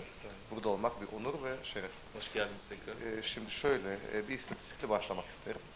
2023 yılında, yani bir yıl içerisinde, hatta artık geldik o yılın içine, bilgisayar beyin gücünü aşacakmış. Hatta 2045'te Forbes diyor ki, tüm insanlığın beyin gücünü aşacakmış bilgisayar. Şimdi dünya çok hızlı dönüşüyor. Ona gelmeye çalışıyor. Hocamızın dediği gibi hele Covid ile beraber eksponansiyel bir dönüşüm söz konusu. Bilginin ikiye katlanması gibi 100 yıldı 1900'lerde. Ondan sonra da 1960'larda 25 yıla düştü. 2015'te 13 ay, bugün bir yıldan az. Bu demek oluyor ki data 12 saat içerisinde pek yakında dönüşüyor. Ama bizim beynimiz lineer düşünüyor. Eksponansiyel düşünmüyor. Geçmiş 5 adımı gelecek 5 adım gibi düşünüyor. Dolayısıyla çok ciddi bir transformasyon, bir dönüşüm gerekiyor. Ama dijital dönüşüm bana göre yanlış algılanıyor. Teknolojik dönüşümle karıştırılıyor. Teknolojik sadece bir ayağı aslında. Sadece öyle de düşünmek kısır kalıyor. Şimdi aslında dijital dönüşüm, dijital çağa uygun, bütünsel, sürdürülebilir bir dönüşümden ibaret diye düşünüyorum. Yani burada organizasyonel dönüşüm var, kültürel dönüşüm var, insani dönüşüm var, yeni yetkinlikler, yeni beceriler edinmek için vesaire, çalışma yöntemleri, süreç yönetimi, insan ve veri yönetim şekli, stratejik yönetim, artık her stratejinin yanında dijital strateji de gerekiyor. Şimdi bir düşünün, şöyle söyleyeyim, dijital dönemde çağdan bahsediyorum da, kim son zamanlarda fiziksel gazete okuyor? Kim bankaya bizzat fiziksel olarak gidiyor? Kim şarkılara para veriyor? Spotify gibi subscription'lardan da bahsetmiyorum tabii ki de. Çok hızlı dönüşüyor bütün bunlar. Yuval Harari'yi bilirsiniz, çok kıymetli bir hoca. Diyor ki, bizler 2000 sene önce Kur'an'da, İncil'de yaşayan insanlarla bağdaştırabiliyoruz kendimizi. Evet, farklı zamanlar ama onlar da insan, onlar da siyaset yapardı. Onlar da yerdi, aile kurardı, çocuk bakardı. Ama Yuval Harari diyor ki 40 yıl sonraki insanlar bugünkü insanlarla, yani bizimle kendilerini bağdaştıramayacakmış bile. Dolayısıyla buna yetişmek gerekiyor. Dönüşmek şart. Burada iki etken var, iç ve dış etken. İç etken şirketlerin, organizasyonların, ülkelerin yaşam ömrü. İnsan gibi yaşam ömrü var. Ama şirketlerde gençleşebiliyorlar Apple'da zamanında olduğu gibi. İkincisi dış etken, yani çevre, kontekst, rekabet, S&P 500 şirketlerinin yaşam ömrü 1958'de 60 yılken 2018'de 15 yıla düştü. Bu da dünyanın en büyük şirketleri. Dolayısıyla dönüşüm şart. Ve burada örnek derken dediğim gibi bütünsel bir dönüşüm yapmak gerekiyor. Şimdi Tesla çok inovatif. Belki. Ama üç kuşak sonra inovatif kalır mı? Bunun için bizden bir örnek verin. Biz bir VC kurduk. Venture Capital kurduk. Ve böyle şirketlere yatırım yapıyoruz. Ve onlarla sinerjiler kuruyoruz ve iş modellerimize bazen de dahil edebiliyoruz. Dolayısıyla dışarıdan da inovasyonu içeriye çekmek de gerekiyor diye düşünüyorum.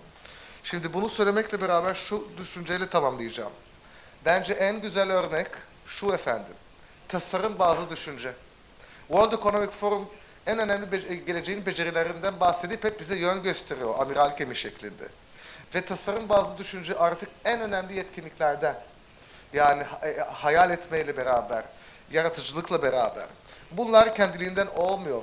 Deneysellik kendiliğinden olmuyor. Çalışanlar korkuyor, elleri titriyor. Aman kovmasınlar beni. Nasıl inovasyon çıkacak? Nasıl dönüşecek şirketler?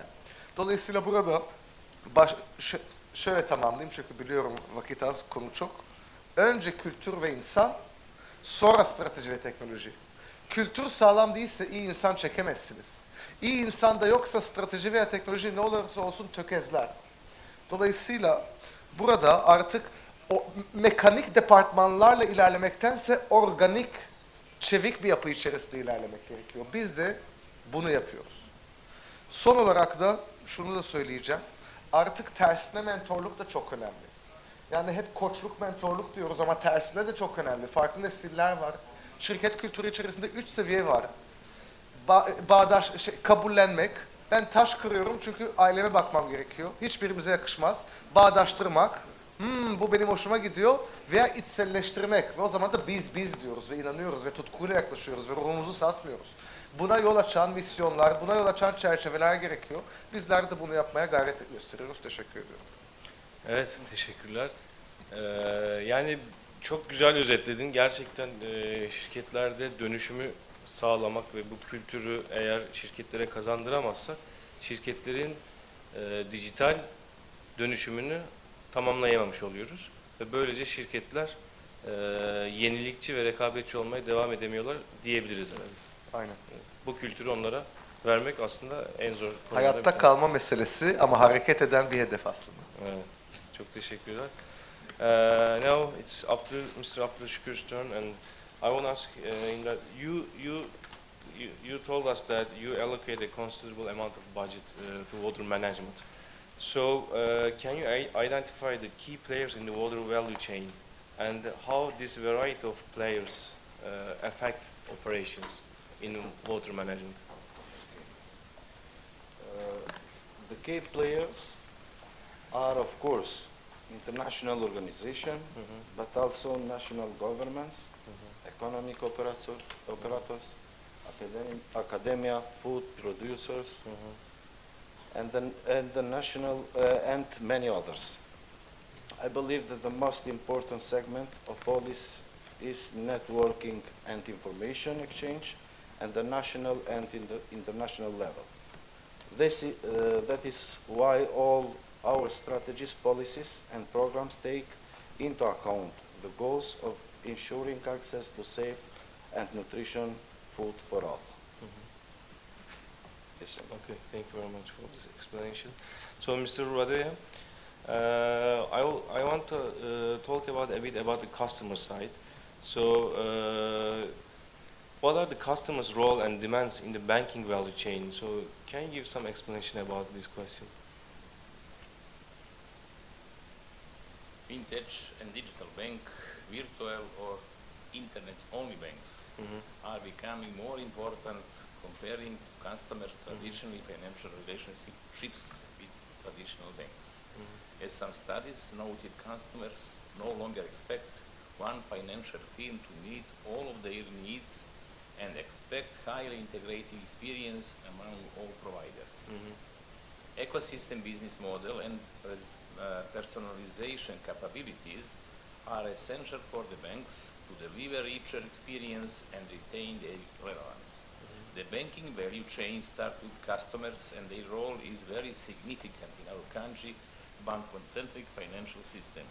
The banking system in financial system share around 90%, and the traditionally banks, by accepting deposits, providing loans and other funds to borrowers, and providing other income sources and services. For example, providing payment system services.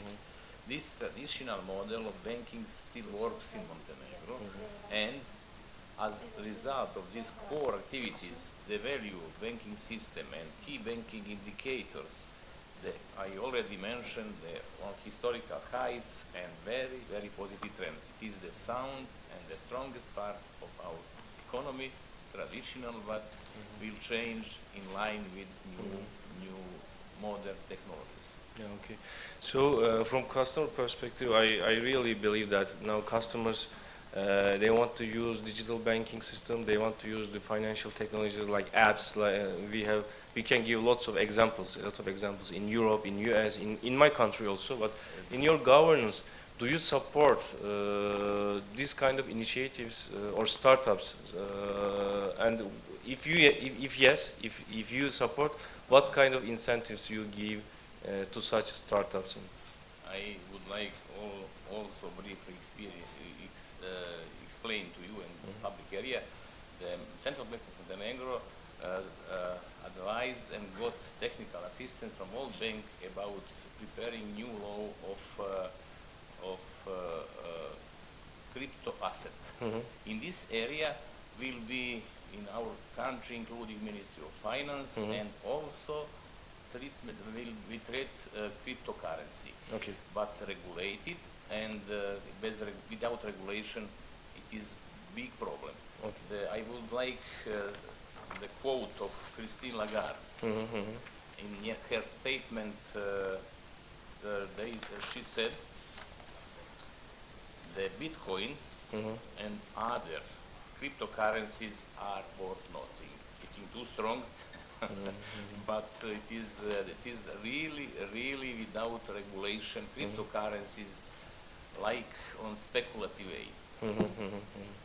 We need, and we have intention, start now preparing the law about asset, crypto asset, with technical assistance of the World Bank and support from IMF, also with EU directives and ECB. Our international cooperation excellent, and Central Bank of Montenegro also very high level in any new product. Okay. What is your local currency right now in Montenegro? Or your local currency? The currency we use in euro, but Montenegro not member of Eurozone. It is the most important economic decision, including value in our small and open economy. If we have, it is most benefit, but some loss on the other side, but much more benefit than losses. And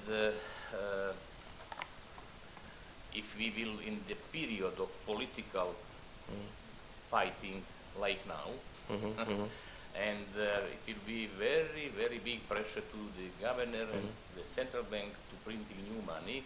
I already explained how was this balance between much more supply than usual and commodity funds.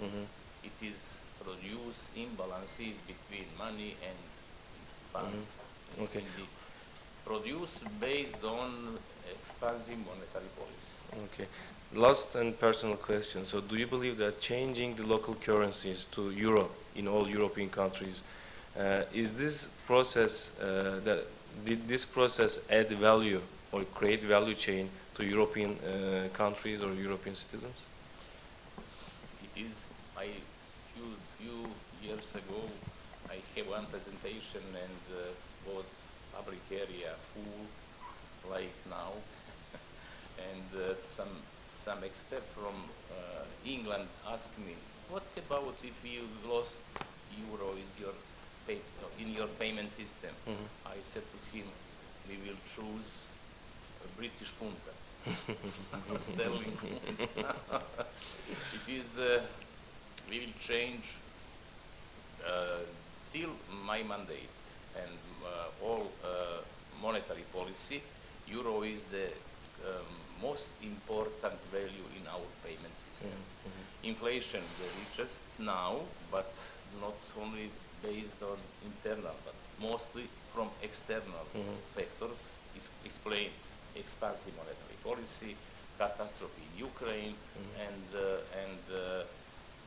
pandemic, COVID-19 pandemic. All of it, supreme fiscal incentives and produce money from ECB, from Fed, and now a lot of money on the market, but divergent the high level of interest rates, especially for indebted country.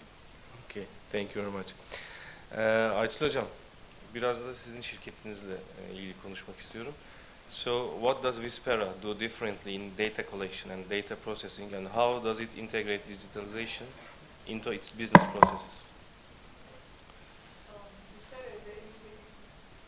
Vispera is an image recognition machine learning company focusing in the retail domain.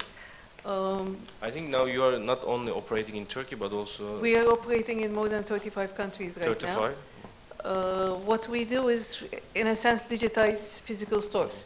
So retailers have a lot of problems, retailers and suppliers have a lot of problems, like out of stock. If an item is not there, it cannot be sold. And that creates around $2 trillion of revenue loss every year. Other problems are, there is a, they have something called planogram, which is how the items should be in the store, which item should be on what shelf, what should be next to it, etc. And that creates a difference of 8 to 25% in profit. And like they want to know whether the price tags are there, whether the correct price tag is in front of the correct item, whether the promotions are applied in stores. Currently, companies are doing it manually. They send people to the field and manually count every item in the store. So what we do is either the person who goes to the store takes an image of the shelf manually, or for retailers, we have fixed cameras in the store which monitor continuously what's going on. We analyze those images and we give out reports. We have instant reports within seconds so that the person can take an action, take something from the back office and bring it to the shelf, or take an order. Or for the back office people, analyze with dashboards what's going on, which stores are problematic, which items are problematic, etc. So we increase profit, we reduce the time for audit, we have a lot of tangible benefits. For example, with one customer, we increased what they call perfect stores by 20%. For another customer, we increase their profit by about 15%, etc. So 15% is very 15%, 20%, big numbers in the retail industry. That's why we have zero churn right now. I mean, we work in more than 35 countries with many major clients like Coca-Cola, Unilever, Philip Morris, Henkel, Danone, and retailers like Walmart, and we have zero churn. Zero churn. Because they benefit from it. Okay, so it's very honored to hear such a Turkish company, a local company, create a value in the retail sector with multinational brands, international brands in 25 countries. 35. 25. So 35. Okay, congratulations. So, Tal, tekrar son soruyla sana sormak istiyorum. Tabii ben senin ne kadar başarılı olduğunu, özellikle şirket kültürü yaratmakta ve dijital dönüşüme ne kadar başarılı olduğunu biliyorum, ama yine de şunu sormam lazım. Kendi şirketinde, Alarko'da, biraz önce de söyledin, kültür en önemli faktör değer yaratmakta. Kendi şirketinde kültür oluştururken sorunlarla karşılaşıyor musun veya en çok karşılaştığın sorunlar nelerdir? Tabii ki de, elbette. Çok güzel bir soru. Çok teşekkürler. Öncelikle takım çalışması demek istiyorum. Sen de iyi ki varsın. İçtenlikle. Bir düşüneyim bir saniye. Şimdi şöyle, yanılma denemeyle zaten bunlar bir şekil alır. Trial and error diyoruz aslında buna. Ve bu deneysellikten, experimentation'dan kastım da bu. hata yapmaktan çekinmemeye yönelik bir kültür oluşturmak aslında. İnovasyona aslında yol açmak, içselleştirmeye aslında yol açan farklı yöntemler var ve günün sonunda hepsi çok güzel bir kelimede paketleniyor, o da çeviklik. Çeviklik derken daha fazla yetkilendirme. Olay sadece ödüllendirme değil. Evet, koş bütün yıl sonu 1,5 maaş al prim. Artık böyle olmuyor. Ödüllendirmenin ötesinde yetkilendirme, inisiyatif verme, içselleştirmeye yol açmak. Dediğim gibi bunlar kendi, mesela bazıları bana diyor niye bizde inovasyon çıkmıyor? Diyor, çalışanlar her gün aynı yerde, aynı kişinin yanında oturuyor mu? Evet. Yani. Hani hot desking yoksa, bunun gibi best practice'ler uygulanmıyorsa, bunlar kendi kendine olmuyor tabii ki de. Ve bu çeviklik içerisinde daha az orta düzey, daha az bürokrasi, küçük oyuncu olsanız dahi pilot konumunda olabilmek, bu işte purpose driven life dedikleri, yani tutkuyla, amaca yönelik, inanarak. Ama burada başka bir mesele de var. Şimdi milenyaller, yani Y, Z, alfa kuşakları, yani 2000'li yıllarda iş hayatına girmiş kişilerin %79'u diyor ki, 69'u diyor ki %70'i, eğer proje bulmak ve para kazanmak problem olmadığını bilsem, ben serbest çalışan, freelance, hatta artık solo girişimci diyorlar kendilerine. Çünkü ürün onlar. Bu %70. %79'u, yani %80'i diyor ki ileride kendim için çalışmak istiyorum. Burada neredeyse tüm kuruluşlar sınıfta kaldı. Çünkü gelecek nesiller orada kendilerini uzun vadede görmüyor. Halbuki X kuşağı ve baby boomerlar vesaire öyleydi genel anlamda. İyi bir iş bulayım, ev alayım, ondan sonra da sağlam bir hayat, düzgün bir hayat yaşayayım. Şuna geliyorum, iki tarafında dönüşmesi gerekiyor. Mesela öğrencilerim bana bazen geliyor diyor ki, ya ben işimden memnun değilim, ayrılacağım. Hani olabilir, tamam. Niye peki? Çok iyi bir şirkette, ismini söylemeyeyim. Ya etki yaratamıyorum. Ha, okey. Ne kadar oluyor çalışmaya başlayalı orada? 6 ay. Şimdi daha iyi görüyorlar ama tırmanmak gerektiğini de unutuyorlar. Dolayısıyla iki tarafa hitap etmeye çalışıyorum. Bir, şirketlerin burada daha çevik yapılar, daha gençlerin tutunabileceği yapılar şekillendirmeleri gerekiyor. Diğer yandan da gençlerin de azimli, sabırlı olması gerekiyor. Bizlerden daha da zeki olsalar da. Çünkü her şey karşılıklı istifade. Ya bizler günün sonunda anlamlı misyonlar doğrultusunda, güzel takımlarla, çevik çerçeveler içerisinde, dijital ekosistemi benimseyerek, öncülüğü hedefleyerek hareket etmeye gayret gösteriyoruz. Ve buradaki en büyük risk günün sonunda hataya kızan, burada en büyük risk yeni şeylere imkan vermeyen yapılar. Bizler de bu anlamda gitgide çevikleşiyoruz, gitgide daha organik oluyoruz ve yetkilenmeye yönelik hareket ediyoruz. Buradaki bence en büyük risk almamak. Teşekkürler. Evet, teşekkürler. Evet, it's time to finalize our discussion because I know we have lots of ideas, but limited time, limited resources. But I believe that we add already value to our attendance. And I hope to see you in the next Istanbul Ekonomi Summit again, the next year. If you have any questions, sorusu olan varsa soruları alıp bitireceğiz. Any questions? Buyurun. Merhaba.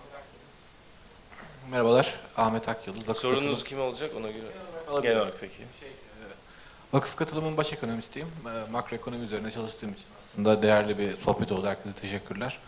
Şunu soracağım. Şimdi value chain içerisinde durmadan otomasyondan bahsettik. Otomasyon demek aslında verimlilik oluyor. Yani şirketlerin CAPEX'i. CAPEX'i azaltmak için de OPEX'e yönelik çalışıyoruz. Bu ne demek? Daha az insan, maksimum verim. Şimdi madenlerde insan çıkarıyoruz. İşte Amazon'da dediğiniz gibi robotlar çalışıyor. Ama dünyanın sadece %10'u, %12'si nitelikli. Bu %80 insan grubunun ne yapılacağına yönelik bir çalışma yapılmadan sadece otomasyon üzerine gidiyoruz. Peki şu andaki güncel makro büyümemizin tamamı insanların tüketimi üzerine değil mi? İnsanlar tüketecekler, GDP büyüyecek.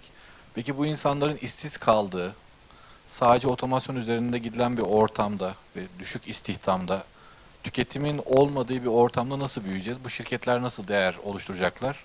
Önümüzdeki, herkes bahsetti, 20 yıl içerisinde çok ciddi değişimler olacak da, insanların para kazanmadığı ortamda, harcamanın olmadığı yerde şirketler nasıl global value chain dediğiniz kısmı daha kıymetli hale getirecek? Teşekkürler. Ben cevap verebilirim istersen. Şimdi aslında bu yıllardır hep aynı şey söyleniyor. Otomasyon arttıkça insanlar işsiz kalacak korkusu bu her zaman dile getiriliyor ama hiçbir zaman bu böyle olmadı. Mesela ilk tekstil makineleri çıktığında İngiltere'de kıyametler kopmuş, işte işimiz elimizden gidecek vesaire. Hiç böyle olmadı. Çalışan sayısı çok artmış, maaşlar da ortalamanın üstünde artmış.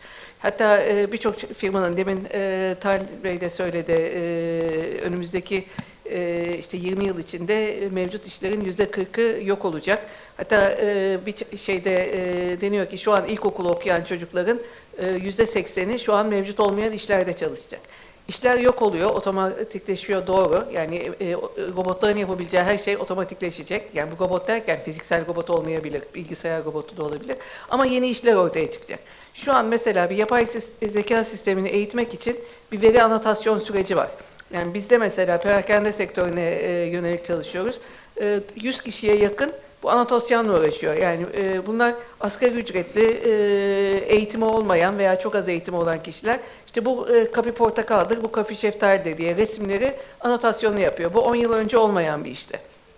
Veya eskiden bilgisayar yazılım mühendisliği deniyordu. Şimdi backend developer, frontend developer, işte UI UX tasarımcısı. Yani devamlı yeni işler çıkıyor.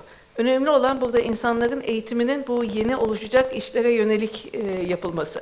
Yani dönüşmeliyiz. İnsanların eğitimini de dönüştürmeliyiz. Yani bir takım eğitimsiz kişiler için yeni işler çıkıyor. Bir takım daha farklı eğitim gören insanlar için yeni işler çıkıyor.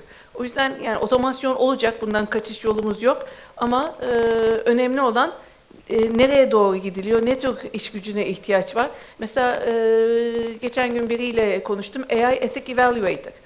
Yani böyle bir iş yoktu. İşi, yani title'ı AI Ethic Evaluator. Bu tür yepyeni işler çıkıyor. Veyahut da hukukta yapay zeka hukuku diye yeni bir dal çıktı. Yani o yüzden bence bu konuda endişe etmeye gerek yok. Yepyeni işler çıkacak. Önemli olan buna uyum sağlamak, buna uygun eğitimin de dönüşmesi lazım ve insanların da bu yeni gereken becerilere kavuşacak eğitimleri alması lazım. İsteyen var mı? Talip bir şey. Peki. Peki hocam, teşekkürler. Başka sorusu olan? Yoksa? Tamam. Şimdi plaketlerimiz var. Katılımcılarımıza plaketlerimizi vereceğiz. Bir fotoğraf çektireceğiz. Teşekkür ediyoruz herkese dinlediğiniz için, sabrınız için. Görüşmek üzere. İyi akşamlar.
Efendim hoş geldiniz. Bugün biz ekonomik büyüme ve sürdürülebilirlik üzerine ve de bölgesel entegrasyon konusunda neler yapılabileceği konusunda değerli konuşmacılarımız var. Bunları değerlendireceğiz. Sürdürülebilirlik buradaki önemli konulardan birisi. Her ne yapıyorsak yaptığımız her şeyin Birleşmiş Milletler'in hazırlamış olduğu bir kriterler var malumunuz. O kriterler doğrultusunda ilerlemesini arzu ediyoruz. Bu yapılan çalışmalarda küresel amaçlara uygun şekilde ilerletelim istiyoruz. Bizim bölge dediğimiz zaman neredeyse dünyanın 1/8 nüfusuna hitap eden bir bölgemiz var. O bölge içerisinde eğer bir takım burada bahsedilen 17 tane kurala uygun şekilde hareket ettiğimiz takdirde daha verimli olacak. Dün bir prezentasyon izliyordum. Firmalardan bir tanesi söyledikleri arasında dedi ki biz buna baktık dedi. Bunun 7 tanesini aldık dedi. 7 tanesi üzerinde de çalışmalar yapıyoruz. Kendi çapımızda bunları geliştirmeye kendimizi adadık dedi. Ben de dedim ki peki 7 tanesini yapıyorsunuz. 10 tanesine niye dokunmuyorsunuz? Hani bu 10 tanesine, 17'sine de dokunmak lazım. Hepsini dikkate almak gerekir diye düşünüyorum ben. O zaman ilk başlarda çalışmalar yapılırken kaynaklar sınırsız olarak değerlendiriliyordu. Oysa sınırlı olduğu gözüktü ve dünyada gerekli çalışmaları yapmadığımız takdirde dünyanın ısısı 2 derece daha artacak 2036 itibariyle.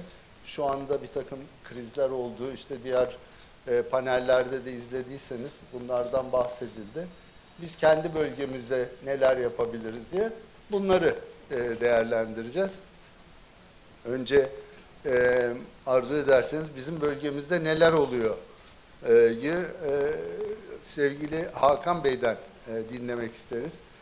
Kendisi ekonomi üzerine yazdığı yazılarla ve de etkili yazılarla diyeyim Aydınlık Gazetesi'nden ve de sanal dünyadan birçok kişiye dokunuyor. Kendisinden burada canlı olarak dinlemek de ayrı bir keyif olacak. Onun için sevgili Hakan Tanrıkulu Bey'den dinlemek isteriz.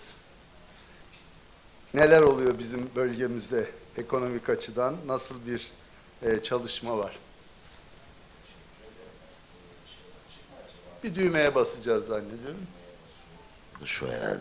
Sayın Bakanım teşekkür ederim. Ben bu toplantıda Sayın Başkan, Sayın konuklar, özellikle Kuzey Kıbrıs Türk Cumhuriyeti Bakanıyla birlikte olmak benim için büyük onur veren bir durum. Kardeş vatanımız, yavru vatanımız ve o son dönemdeki gelişmeler, Türk dünyasında Kuzey Kıbrıs Türk Cumhuriyeti'nin tanınması konusunda olan gelişmeler çok önemli ve aslına bakarsanız sadece bölgesel değil, dünyayı da çok yakından ilgilendiren, dünyanın en son keşfedilen Doğu Akdeniz rezervlerini, doğalgaz rezervlerini, onların kullanımını ve Türkiye'yi çok yakından ilgilendiren gelişmeleri Sayın Bakanımızdan muhtemelen dinleyeceğiz. Bu çok mutluluk verici bir şey. Şimdi konuşmanın ana fikri sürdürülebilirlik, ekonomik kalkınma. Ben izin verirseniz bu kısa süre içinde, bize tanınan 10-15 dakikalık süre içinde bunu daha makro düzeyde ele almak istiyorum. Çünkü dünya çok büyük bir alt üst oluştan geçiyor. Biz eğer bu alt üst oluşun ne olduğunu kavrayamazsak, anlayamazsak kendi ülkemiz içinde bu konuda karar verme konusunda zorlanırız ve yaptığımız şeyler boşa gidebilir. Türkiye'nin de geleceğini riske atabiliriz. Şimdi dünya hepimizin bildiği gibi ikinci milenyumun başında, yani binli yılların başında Akdeniz'deki ticaret Atlantik'e doğru kaydı ve Atlantik ülkeleri öne geçti. O dönem dünyanın belki en hakim imparatorluğu olan Osmanlı İmparatorluğu gerilemeye başladı. Ve uygarlık ve ticaret ağırlıklı olarak Atlantik'e sıçradı. Ama 3. milenyuma girdiğimiz bu yıllarda bu merkezin başka bir yere doğru kaydığını görüyoruz. Bu artık bir şey değil, hayal veya ya olur mu olmaz mı değil.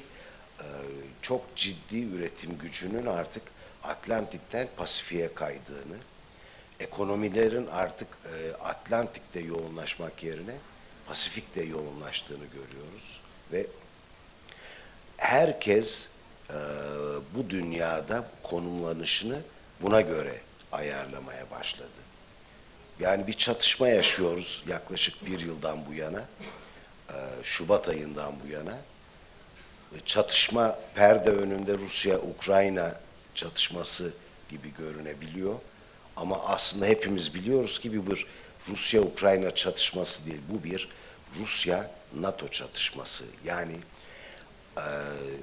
Pasifik'in kapısındaki çok büyük güçlerden biri olan Rusya ile Atlantik'in tüm güçlerinin kapışması. İşte bunu zaten nasıl şahit oluyoruz?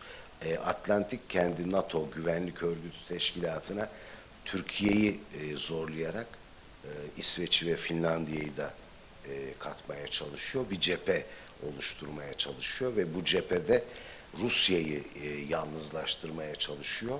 Ama bu cephe pek öyle beklendiği gibi çabuk pes etmek yerine aksine ön alıyor ve kendi içinde bu cepheyi parçalamak isteyen NATO Atlantik güçlerinin yavaş yavaş parçalanmaya başladığını görüyoruz.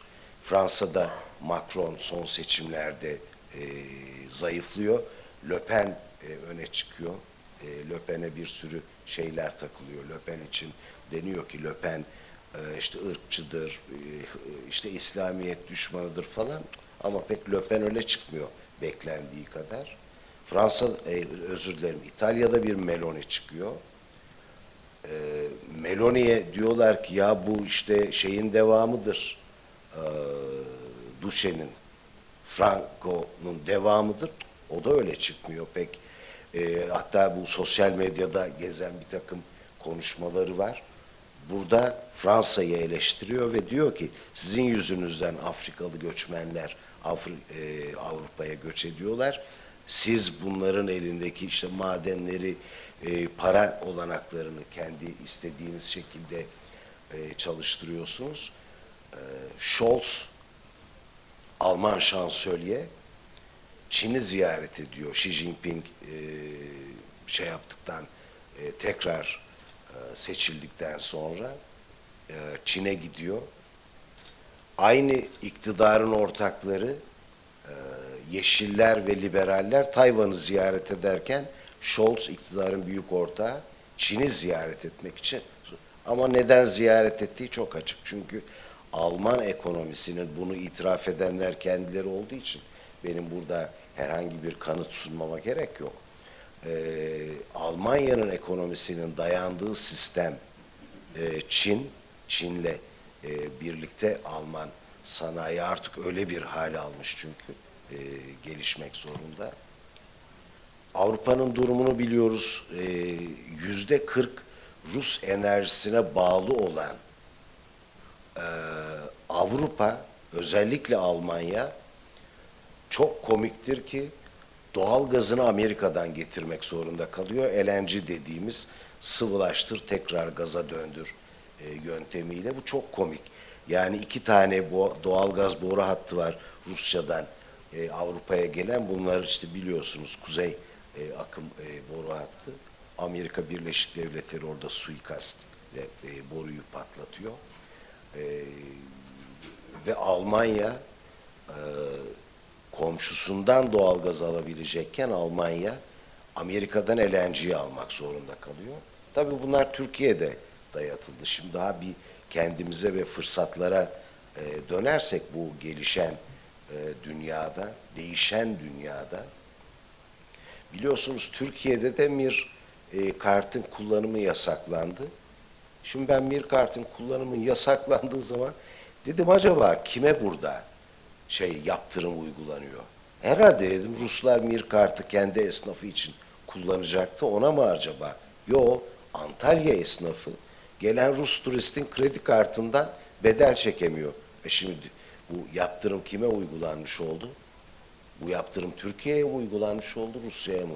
Bu yaptırım direkt Türkiye'ye uygulanmış oldu. Ona dikkat etmemiz gerekiyor. Dışarıda bu toplantının sponsorlarından Koluman Grubun yetkilileriyle tanıştım. Onlarla biraz sohbet etme imkanı buldum. Nasıl dedim yaptırım falan. Dediler siz ne yapıyorsunuz? Bizim işlerimiz açıldı, çok iyi gidiyoruz biz. Rusya'da ayrıca bir üretim tesisi değil de işte bir araya getir. Türkiye'de ürettiklerini orada bir araya getiriyorlarmış. Ya diyorlar biz Almanya bizim rakibimizdi Rus pazarında, artık Almanya rakibimiz değil, biz kendi yaptığımız ürünleri rahatlıkla satıyoruz. İstanbul Havaalanı biliyorsunuz birçoğumuz, ben de karşı çıktım, bilmiyorduk çünkü öyle veya böyle İstanbul Havalimanı konusunda tereddütlerimiz vardı. Bugün Avrupa'nın en çok uçan yolcu taşıyan havaalanı. Niye? Çünkü Rusları, hava sahasını kapatan Avrupa'ya Rus vatandaşları Türkiye'den gelip geçiyor. Dolayısıyla ben daha fazla sayın konuklarımızla, sayın bakanımın da vaktini almak istemiyorum. Hanımefendinin ben kartıyla beraber görevini de okudum. Hanımefendi de zaten tam bu işin merkezinde görev almış.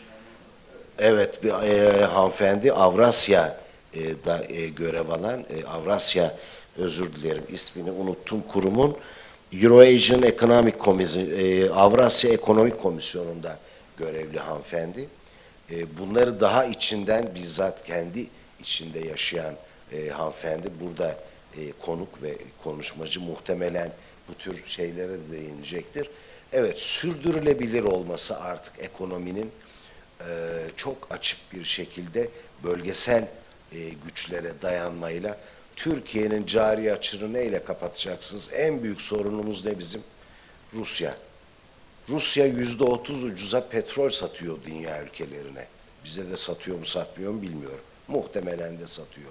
O olanaklardan yararlanmak. Burnumuzun dibinde İran. Hem doğal gazı var, biz Amerika'dan LNG alıyoruz. Utanılacak bir şey.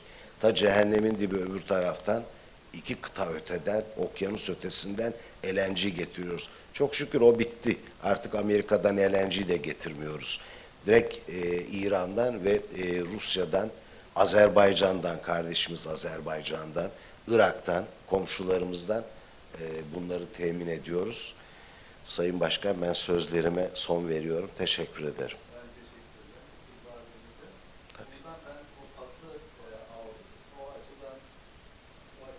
Tarafa geçelim diye araya müdahale olur gibi oldum. Sayın Gohar Baksekyan, Avrasya Ekonomik Komisyonu Entegrasyonu Geliştirme Departmanı. Yani bu bahsettiğimiz bizim konumuzun, ana konumuzun bir kurumsal yapısının içerisinde onlar neler yapıyorlar, onlar nasıl bakıyorlar, bu son durumda nasıl bir gelişme var, bu ortamı Türkiye iyi değerlendirebiliyor mu, daha iyi bir entegrasyon için biz neler yapabiliriz, bizim alabileceğimiz dersler var mı, kendisinden dinlemek isteriz. The floor is yours.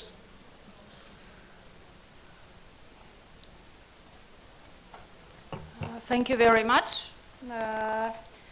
First of all, before starting my speech, I would like to thank on behalf of the Eurasian Economic Commission, which is the supranational body of the Eurasian Economic Union, which unites 5 member countries: Armenia, Belarus, Kazakhstan, Kyrgyzia, and Russian Federation, to thank the DEGOR group and the organizers for inviting us to be here to share a speech. As the Eurasian Economic Union is purely an economic union, today I will speak about economic issues. I will try to to tell you a little what we are dealing with, which are our main competencies, and of course how the current situation impacts on our lives also, because as I mentioned, we are purely an economic union, and of course, the current situation in the world touches upon the economies of our member countries also. Of course, the topic of our discussion today, economic growth and sustainable development opportunities of regional integration, is a really very broad topic and touches on many important aspects. And in my speech, I will mainly focus on the role the economic integration plays in the modern geo-economic situation, as well as its contribution to the economic stability and the achievement of the SDGs on a global level. Firstly, I want to point out that history has shown how the effects and benefits of the economic integration are more visible during the periods of different crises. And this is typical for all regions in the world. Even now, we are witnessing new waves of integration activities. I mean the steps, for example, towards the regional comprehensive economic partnership or plans of expansion of the Shanghai Cooperation Organization or such intergovernmental format as BRICS, and the Eurasian region is no exception. The crisis of 2008 made some former Soviet newly independent states to choose regional integration as a response to economic turbulence. As a result, Belarus, Kazakhstan, and Russia established the Customs Union. The abolishment of customs control between the countries allowed to double the trade turnover by the year 2014. Several factors played an important role in the joint efforts of the Eurasian Economic Union member states to further deepen integration processes. And here I would like to mention some of them. The need of business circles, as well as ordinary citizens, to create favorable conditions for doing business and maintaining close economic ties between our member states that have already developed over previous decades, because this is the most important direction of our everyday work. The committed support of the integration processes from the EIU leaders and their readiness to transfer a number of competencies from national governments to supranational regulatory body, the Eurasian Economic Commission, which I present here, as well as the criteria that Eurasian economic integration may develop exclusively in the economic sphere, with a guarantee of equal participation of all member states, regardless of their economic potential. This is a very important part of our activity. And thus, by 2015, the Eurasian Economic Union member states managed to form a qualitatively new format of cooperation in the form of an economic union. 2 new countries joined the union, Armenia and Kyrgyzstan. The Eurasian Economic Union, I would like to mention, that successfully survived another crisis period when in 2020 the global economy faced the COVID-19 pandemic. In these difficult conditions, the Eurasian integration has demonstrated its ability to strengthen and stabilize the economy. The impetus for this was the joint statement of the Eurasian Economic Union member states' presidents on the situation with the pandemic, adopted in April 2020. the union's bodies as well as the EIU member states were able to quickly join efforts and take coordinated and effective measures to limit the negative consequences of the pandemic. For example, we have taken special steps in the customs area.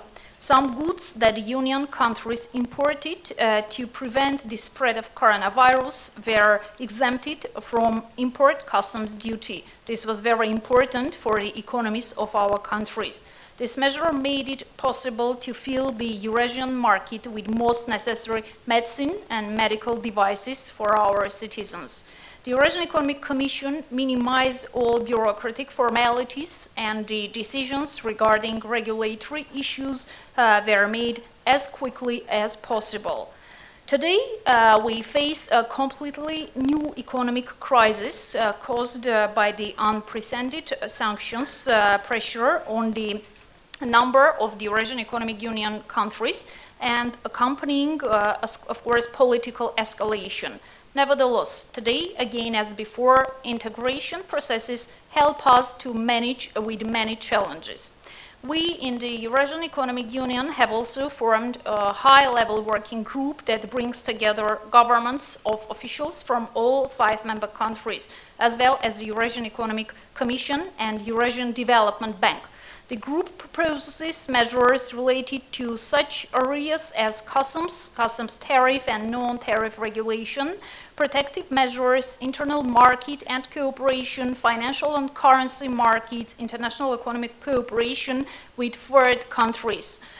Implementation of such anti-crisis mechanisms allows not only to solve current problems, but also to guarantee the implementation of the tasks for the strategic development. Because we understand that nowadays the business, first of all, the business struggles, and we should do our best in order to help the business, first of all, within the integration processes. The key measures are reflected in the strategy of the Eurasian Economic Union until the year 2025. This is a very important document, and especially nowadays it is being implemented very quickly by the member states in order to create more flexible conditions, first of all, as I mentioned, for our businesses. Another point I want to mention today is the scale of the benefits the countries get from the integration will be more significant if the key integration associations will strengthen dialogue with each other. This is very important. The Eurasian Economic Union fully shares this approach, and the Union actively now cooperates with foreign partners. And answering to your question, we give importance also to the development of cooperation with Turkey as a key partner in the Eurasian region. I would like a little to tell about our partners and sum up my speech. Foreign governments, about 20 countries in the format of the free trade zone agreements or trade agreements and memorandums have been signed with the Union. Here, it is important to notice that the agenda for dialogue is really broad. Since the list of competences transferred to the Eurasian Economic Union is impressive and is constantly growing as integration develops. Our key regional integration partners are ASEAN, Commonwealth of Independent States, Shanghai Cooperation Organization, the African Union, the Pacific Alliance, Mercosur, the Andean Community, different structures from Central American region. We have also partner states that have chosen the observer status as format of cooperation. Uzbekistan and Cuba are deeply engaged in the process. We are also actively engaged in integration initiatives such as One Belt and One Road. At the same time, the created infrastructure of international activity also allows to consider the Union's involvement in the implementation of other initiatives announced in Eurasia. I mean the Greater Eurasian Partnership concept. It primarily implies the synergy of national economies and regional strategies. Eurasian integration also takes part in a global initiative supported by the entire world community. I mean the UN 2030 Agenda or the Sustainable Development Goals. To sum up, dear participants, I would like to say, to repeat that nowadays all the economic conditions necessary for deepening integration processes and dialogue are created. The Union pays great attention to international agenda, which is one of the key directions of the Eurasian economic development, and we are open for this type of development because this gives us an opportunity to answer the questions and to answer the new challenges that we get every day. Thank you very much, and once again, thank you for your attention. Thank you. Thank you. I mean, we will have some questions afterwards, but it is really great to hear. And could you repeat the countries that are involved at the moment? Which are the members of the Union? Yeah, we have 5 member countries: Armenia, Belarus, Kazakhstan, Kyrgyzia, and Russian Federation. I see. And do you plan to expand this? Of course, the Eurasian Economic Union is open. If we get interest from foreign countries, yes, we are open. We have different formats. Maybe Northern Cyprus. I mean, could be a member. With pleasure, we are open. Yeah, that could be a member in that terms. I mean, our Ministry of Foreign Affairs of Northern Turkish Cyprus, I mean KKTC, Dışişleri Bakanımız bizlerle beraber sizleri burada ağırlamaktan büyük mutluluk duyuyoruz İstanbul Ekonomi Zirvesi olarak. Sayın Bakan, böyle bir organizasyonlara girmeye hasret kaldık. İnşallah çok yakında olacak. Bir yerde bir gözlemci olarak katıldık galiba. O açıdan bu güzel bir başlangıç oldu. Nicelerine diyeceğim. Sizin de tabii bu bölgede, bu bölgenin insanları olarak bir takım yaşam hakkı verilmesi gerekiyor, tanınması gerekiyor. Bunlarla ilgili bu sıkıntıları siz 40 yıllık bir politikacı olarak bizlerle burada biz bize yaptığımız bu toplantıda içtenlikle anlatırsanız çok seviniriz. Çok teşekkür. Evet, thank you very much. It's a pleasure for me to be here, but I assure you that I tried very hard, but obviously unsuccessfully, to be excused from any panel, and the reason being that I am more of a political animal rather than an economic expert. I came here together with our Minister of Economy and Energy, and my main purpose was to learn from this kind of an activity rather than speak as if I am an expert on the issue. And I have learned a lot since this morning, including this session, and that makes me even more angry at the embargoes we have been subjected to all these years, the inhuman embargoes we have been subjected to, and we're still being subjected to.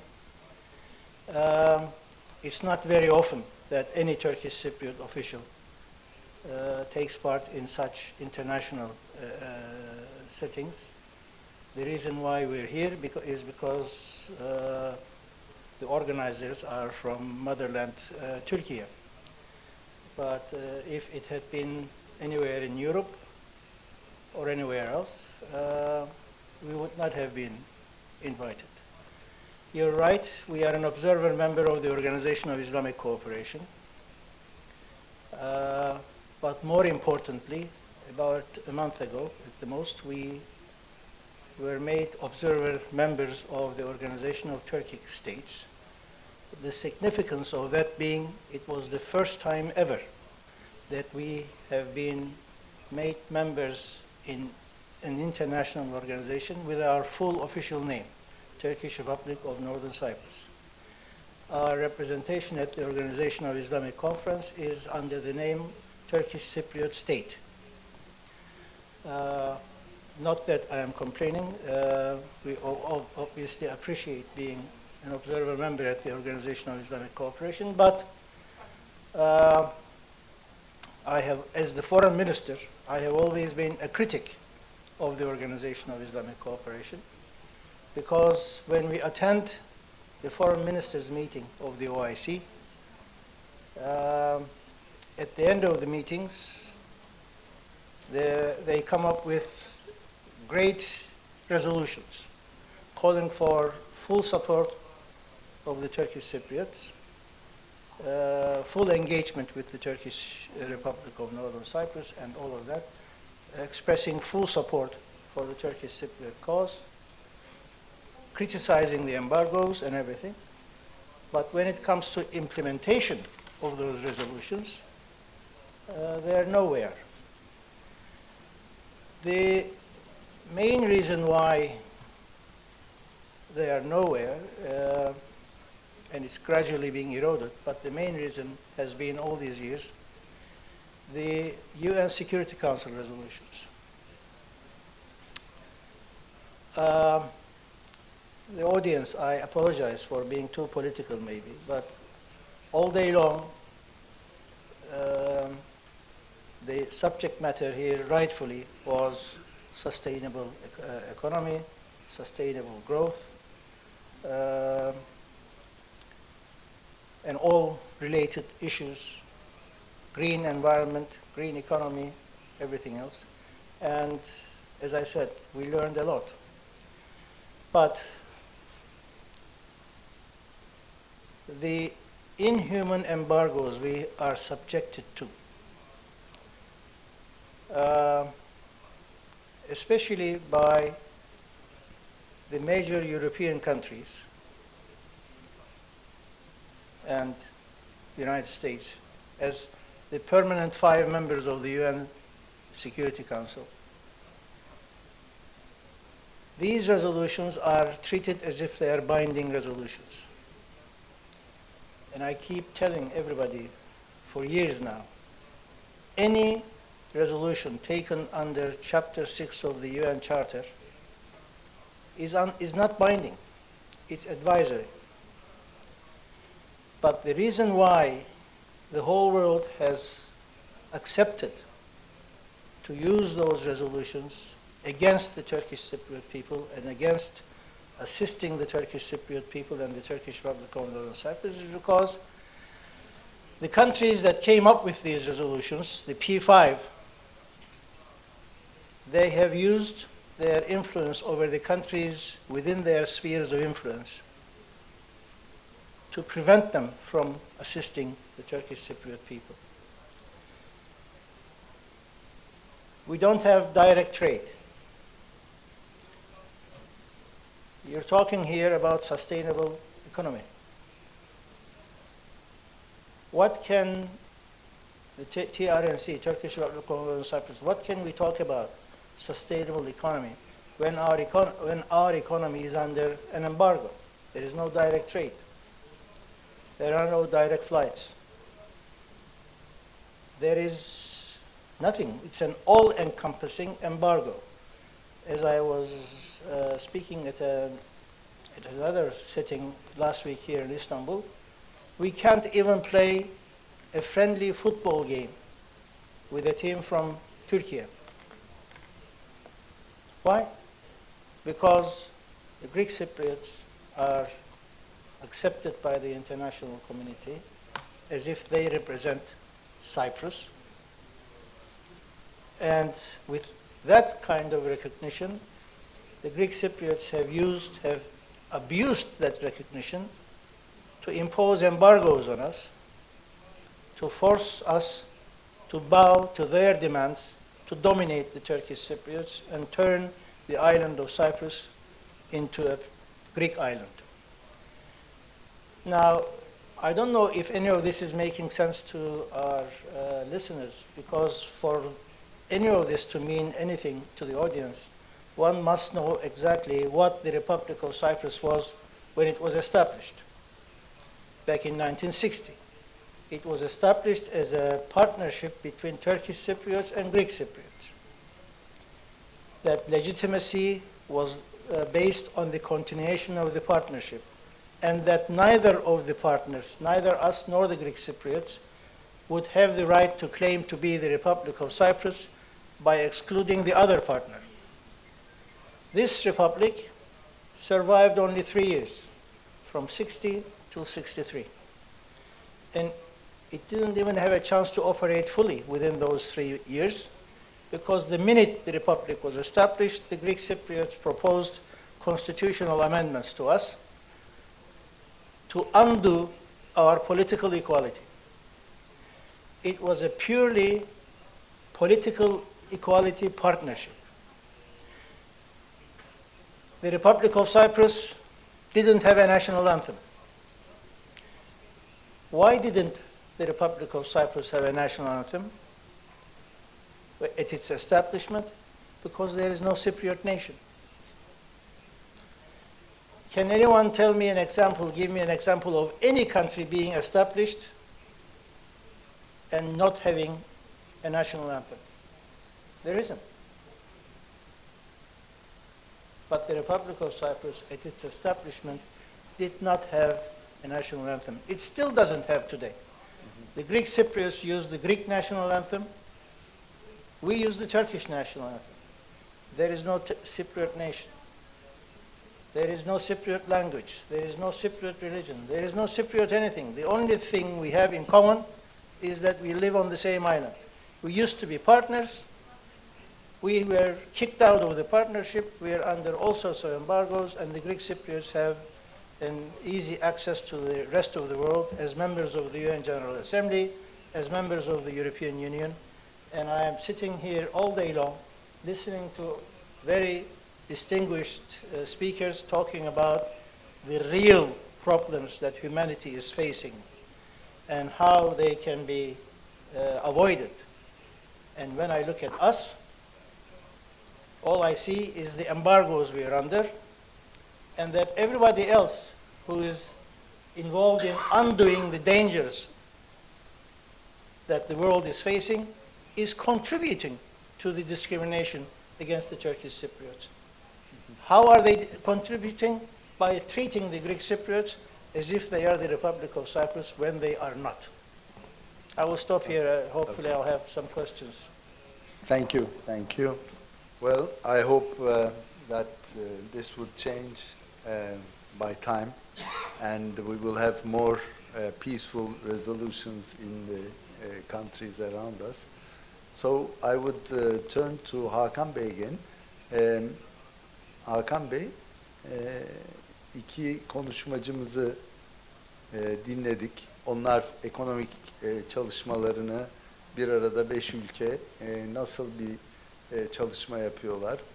Bu arada bizim o ülkelerle ilişkilerimiz zannediyorum iyi, şimdi daha da iyileşiyor galiba. Yakın zamanda aldığımız duyumlar, hani Mısır'la nasıl bir sıcaklık başladı, Ermenistan'la da yakın ilişkilere, yeniden ticari ilişkilere başlanacak. Diğer ülkelerle de zannedersem iyi ilişkilerimiz var. Bunların arasında Kıbrıs'ı dinledik, Kıbrıs'ın sıkıntılarını dinledik. Bunlara nasıl bir çözüm görürsünüz? Siz bir analist olarak bunlarda nasıl bir yakınlaşma olabilir? Tabii Kıbrıs'ın sorununu bugün hemen çözemeyeceğiz belki ama bunlarla ilgili bir vizyon yaratırsak nasıl bir şey görürsünüz? Onu danışmak istiyorum size. Şimdi Sayın Bakanım çok güzel anlattı neler olduğunu Kıbrıs'ta yakın tarihte, ama dikkatinizi çektiyse Sayın Bakanım da artık bir çözüm yoluna girildiğini, Kuzey Kıbrıs Türk Cumhuriyeti ve Kıbrıs konusunda Türkiye'nin esas olarak aldığı rolün daha net bir şekilde göründüğünü ve dünyada Kuzey Kıbrıs Türk Cumhuriyeti'ni tanıma yönünde çok güçlü bir talep oluşmaya başladığını. Yani siz zaten bunun önünü açsanız Azerbaycan, Pakistan, Bangladeş, yani ilk ağızda Türk Cumhuriyetleri benim sayı vereceğim isimler, ama artık bu tanınma, eğer yanlış bilmiyorsam Sayın Bakanım çok tecrübeli bu konularda, Avrasya çapında veya Avrasya demeyeyim ama Asya çapında böyle bir tanınmaya doğru gidiyor. Çünkü Kıbrıs Adası'nın ve Kuzey Kıbrıs Türk Cumhuriyeti'nin insani bir takım hakları ve sorunlarıyla beraber esas olarak çok ciddi bir jeostratejik şeyi var, konumu var. Siz eğer Kuzey Kıbrıs Türk Cumhuriyeti'ni Rum tarafına, Yunan tarafına teslim ederseniz aslında oraya teslim etmiş olmayacaksınız. Aslında orayı bir Doğu Akdeniz'e hakim bir Amerikan uçak gemisi haline çevireceksiniz. Bunu çok net tespit etmek lazım. Dolayısıyla Rusya'dan başlayarak Suudi Arabistan'a, Çin'e ve bütün bu coğrafyaya Asya coğrafyası, Avrasya coğrafyası olarak tanımlayabileceğimiz bu coğrafyaya aslında şunun farkına varmaya başlıyor. Kuzey Kıbrıs Türk Cumhuriyeti sadece kendileri için değil, bütün Asya için bir cephe, bir durumunda, stratejik bir mevzi durumunda, stratejik bir mevki durumunda. Hepimiz çok iyi biliyoruz. Türk ordumuzun müdahalesiyle biz Kuzey Irak ve Kuzey Suriye üzerinden açılacak bir kukla yolun önünü kestik. Bu Doğu Akdeniz'e açılan ismi Kürt devleti ama aslında kukla bir devletin Doğu Akdeniz'e açılması idi. Ve orada bekçi olarak da Kıbrıs Adası düşünülüyordu. Kuzey Kıbrıs Türk Cumhuriyeti bütün Batı Asya'yı, Rusya, Irak, İran, Suriye, bütün coğrafyayı tehdit eden böyle bir şeye karşılık, harekete karşılık bu bölgenin, bu coğrafyanın sigortası olarak bulunuyor. Ben Sayın Bakan yapmadı tabii, çok fazla anlatılacak konu var. Bunlara girmedi ama ben zannediyorum çok farklı şekilde bunu ele almazdı. Şimdi ben izninizle geçmek istiyorum biraz. Hanımefendinin Avrasya İşbirliği, Avrasya Ekonomik İşbirliği, evet çok önemli. 5 ülke var. Zaten genişlemeye aday olması şuradan belli. İsim Avrasya, Euro-Asia, Avrupa ve Asya dediğiniz zaman zaten genişleme potansiyelinin nereye doğru olduğunu da çok rahatlıkla çözersiniz. Şimdi dünyada ticaretin kaymasıyla birlikte şunu da çok normal ve çok doğal olarak görmemiz lazım. Dünyada Atlantik sistemi 1944'te başlayan 71'de şekil değiştiren petrodolar sistemi yavaş yavaş başka bir yere, ekonomik zemin olarak başka bir yere doğru kayıyor ve Avrasya'ya doğru kayıyor. Bu kendi ekonomik ve siyasi örgütlerini de yaratmaya başladı. Nedir bunlar? Hepimiz biliyoruz. Şangay İşbirliği Örgütü. Bugün Türkiye'nin de gözlemci üye olarak yer aldığı ve çok uzun süre alacağını zannetmiyorum. Olarak da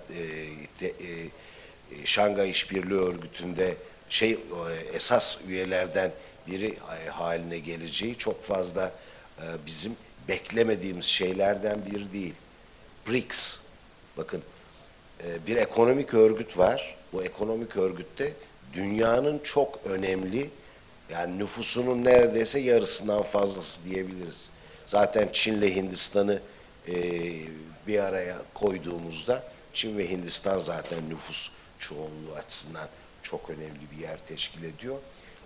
Bunun içinde Rusya, Brezilya ve Güney Afrika'yı aldığınızda ve en son Suudi Arabistan'ın da buraya üye olma yolunda bir olacağı duyuldu ve BRICS'in kazanacağı yeri, fonksiyonu görmek zorundayız. Bakın Suudi Arabistan'ın üyeliğini çok basite indirgememek lazım. Bizim üye olmamızdan çok farklı Suudi Arabistan'ın üyeliği BRICS'e. Önemi ne biliyor musunuz? Petrodoların dayandığı sistem Suudi Arabistan'ı Nixon döneminde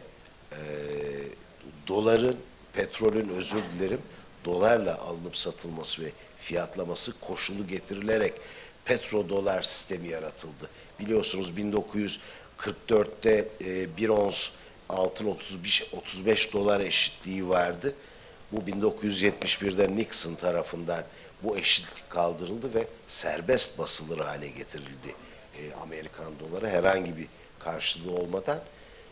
Ama bu rezerv para olarak direnemezdi ve bunun karşılığını ne yaptılar? Suudi Arabistan'ı ikna ederek, nasıl ikna ettilerse orada doları dünyada rezerv para olarak, ki o dönemler petrol dünya ticaretinin 1/4'ünü temsil ediyordu. Halihazırda çok önemli ama eski önemi yok tabii petrolün. Ancak yine de o 1/4 ticaretin dolarla yapılması tüm dünyada Amerikan dolarının rezerv para olarak kabulünün bugünlere kadar sürmesine neden oldu. Şimdi hepimiz biliyoruz. BRICS yeni para birimiyle bunun karşısına çıkmaya başlıyor, çalışacak önümüzdeki dönemde. Türkiye'nin de bu tür çalışmaları var. Dijital paralar ve dijital paraların yaratacağı esneklik bu yeni para birimi konusunda, tabii kastettiğim burada kripto paralar değil, dijital paralardan, o yanlış anlaşılmasın. Çin'in bugün kısmi olarak ülkesinde kullandığı, Türkiye'nin de hazırladığı ve tüm dünya ülkelerinin ağır ağır devreye sokmaya çalıştığı dijital paralar, bunun teknik detayını anlatırsam çok ciddi zaman alır, ona girmek istemiyorum. Ama her ülkenin milli paralarıyla, milli dijital paralarıyla ticaret yapmaya giden bir dünyada yer alıyoruz ki bugün bunun aslında örneklerini görüyoruz. Swap dediğimiz bir mekanizma kurulmaya başlandı. Türkiye Güney Kore ile ticaret yapıyor. Güney Kore merkezle Türk Merkez Bankası milli paralar üzerinden swap anlaşması yapmış. Katar aynı şekilde, Çin aynı şekilde.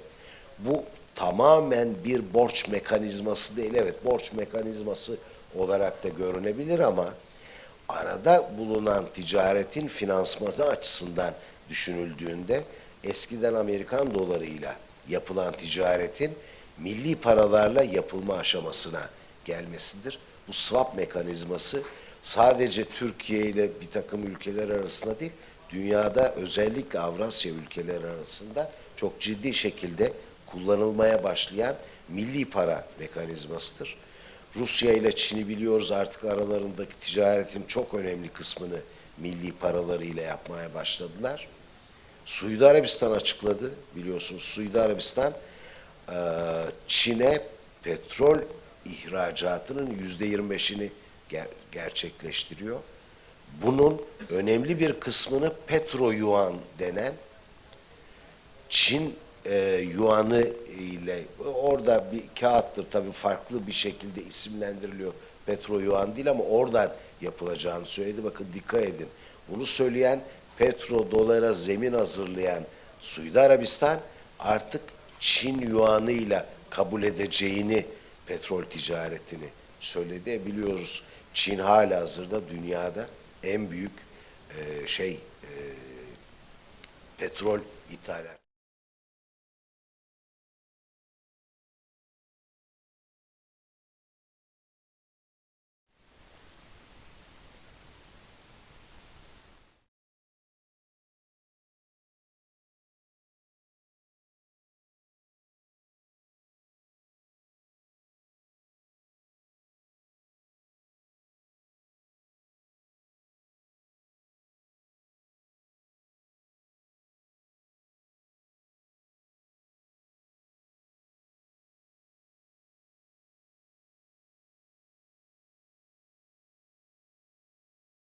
Bir öneri yaptım. Dedi ki Rusya, Türkiye, İran, Gürcistan, Ermenistan, Azerbaycan bir şeyde beraber olalım. Bir örgütte, bir temelde bir platformda beraber olalım. Bu çok önemli değişimlerdir bunlar. Hem Ermenistan'ın da önünü açacak, bölge ülkeleriyle rahatlıkla ticaret yapması.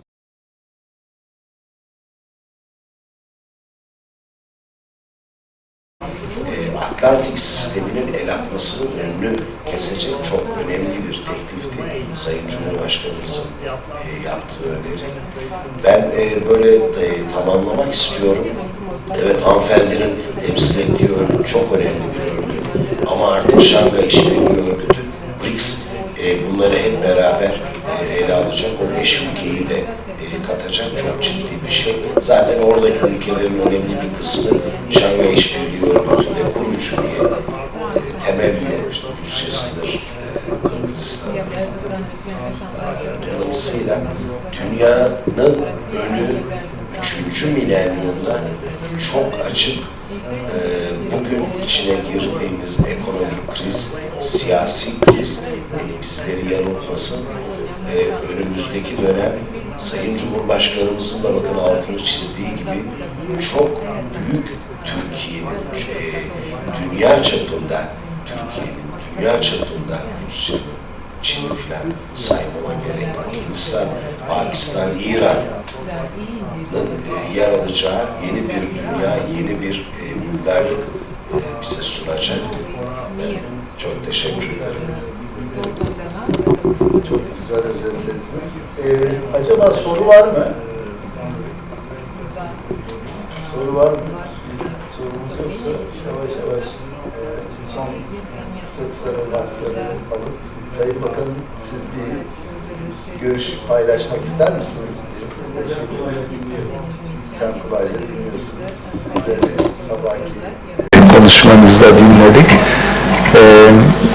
Ümit ederiz ki bölgemizde tam bir barış olsun, böyle ambargolar hiçbir yere olmasın, onu arzu ediyoruz. Bu güzel çalışmalar, ekonomik işbirliklerinin yayılması, bu bizim bahsettiğimiz sürdürülebilirlik açısından yakın mesafede bir taşıma olacağı için lojistik açısından o da iyi bir ticaret alanı olacak, o da bir katkıda bulunacak. Bunları arttırarak devam etmesini arzu ediyoruz. Would you like to say any last comments? I mean, in terms of your participation here, or if you want to convey any other message regarding your corporation, and would you like to see some other countries soon in your cooperation work? I want once again to thank for the invitation, because it is important to be here in Turkey to speak here about the opportunities that Eurasian Economic Union opens for its citizens, and in the meantime to tell you about our main competencies, about our international cooperation. I would like to share the thesis that our distinguished speakers mentioned, and I would like to once again repeat that today's political realities in the world are changing very rapidly, and the integration processes prove once again that really we should try to overcome all the difficulties together, as well as in the Eurasian region. And the creation of the Eurasian Economic Union was one of the provements of this successful, as how successfully we overcome different crises. As for international cooperation of the Union shortly, I would like to tell that, of course, I share the thesis that Shanghai Cooperation Organization is also a very important player now, and I would like to stress that we in the Union, for example, have lately signed a memorandum with Shanghai Cooperation Organization. We are trying to enlarge the number of our partners. We cooperate with a great number of countries, and as I mentioned in my speech, the Eurasian Economic Union is open for cooperation with third partners in the favor of our citizens and business, because we share with, we deal with economic issues, and we hope and we are sure that enlargement of international cooperation with our partners, with third countries as well as Turkey, will only serve to the interests of our citizens. Thank you very much. Thank you. Thank you. Sayın Bakanım, son remarkları sizden de rica edeyim. Yes, thank you very much. I wish to touch upon a few points. First of all, I don't want the criticisms that I expressed here to imply as if the TRNC is falling apart. TRNC has absolutely no interaction with the rest of the world and all of that. Quite to the contrary. I can very easily claim that we are in a much better economic and political position than most of the membership of the UN General Assembly.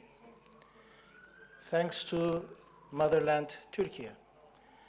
Turkey has been the only country from day one, from 1963, when the partnership collapsed. From that day onwards to this very day, we have been able to survive and to flourish because of the assistance and help and direction that motherland Turkey has been giving to us. We have, as the foreign ministry, as a country recognized, officially recognized only by Turkey, we have 27 missions abroad, and soon we'll have a few more missions opened up. As my honor to change, the more the members of the UN General Assembly realize that the Security Council resolutions that have been used as an excuse for them not to assist the Turkish Cypriot people, that they are not binding resolutions, as exemplified by Turkey.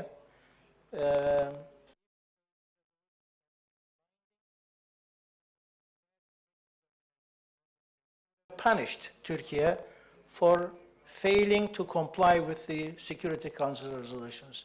Turkey recognizes the Turkish Republic of Northern Cyprus, has an ambassador in North Nicosia. We have an ambassador in Ankara. We exchange letters. So again, to reiterate one thing that's very, very crucial for the international community to begin to realize, these UN Security Council resolutions that the Greek Cypriots use every step of the way to prevent international assistance with the Turkish Cypriots are not binding. The hydrocarbon resources in the Eastern Mediterranean, a very hot issue, as everybody knows. Together with Turkey, we have proposed meetings of all stakeholders to sit down and come up with a formula that will enable equitable sharing of the revenues from these resources. The only economic path to send the hydrocarbons from Eastern Mediterranean to Europe being via Turkey. But what we are confronted with from the Greek Cypriot side, they pretend as if we don't exist. They pretend as if we have no right of say. They pretend as if Turkey has no right of say. And they are trying to bypass Turkey and Turkish Cypriots and engage in deals with foreign companies, be it American or Israeli or Egyptian or whoever else, to try to monopolize the resources of the Eastern Mediterranean. I can assure you, as also stated every day, together with our officials from Turkey, the island of Cyprus was never a Greek island, and it will never be a Greek island. The island of Cyprus is the common home of Turkish Cypriots and Greek Cypriots. And it's one island, but two states. The sooner the Greek Cypriots realize this and stop trying to Hellenize the island of Cyprus, the better the conditions, economic and political, will be for everyone concerned, mostly themselves. I think I will stop here. We don't mean enmity towards anybody. We are of the psychology which says live and let live. The island of Cyprus is the common home of Turkish Cypriots and Greek Cypriots. And it was never a Greek island. But as you all know, the island of Cyprus was part of the Ottoman Empire for over 300 years. Yet we don't say the island is totally Turkish, the Greek Cypriots have no right on the island of Cyprus. But we don't find the same mature approach from the Greek Cypriots, who are spoiled day in and day out by the Western world, by America, by the United Kingdom, by Russia, by France, by China, because all of these countries, the P5 of the Security Council, their national interests dictate that they allow the Greek Cypriots to pretend to be the Republic of Cyprus and as such to discriminate against us. And that is why our job is to challenge the UN Security Council resolutions, since they are not binding. We'll stand up against injustice. We'll stand up against the inhuman embargoes. We're doing well thanks to motherland Turkey and anyone else who may wish to support us. Thank you so much. Thank you.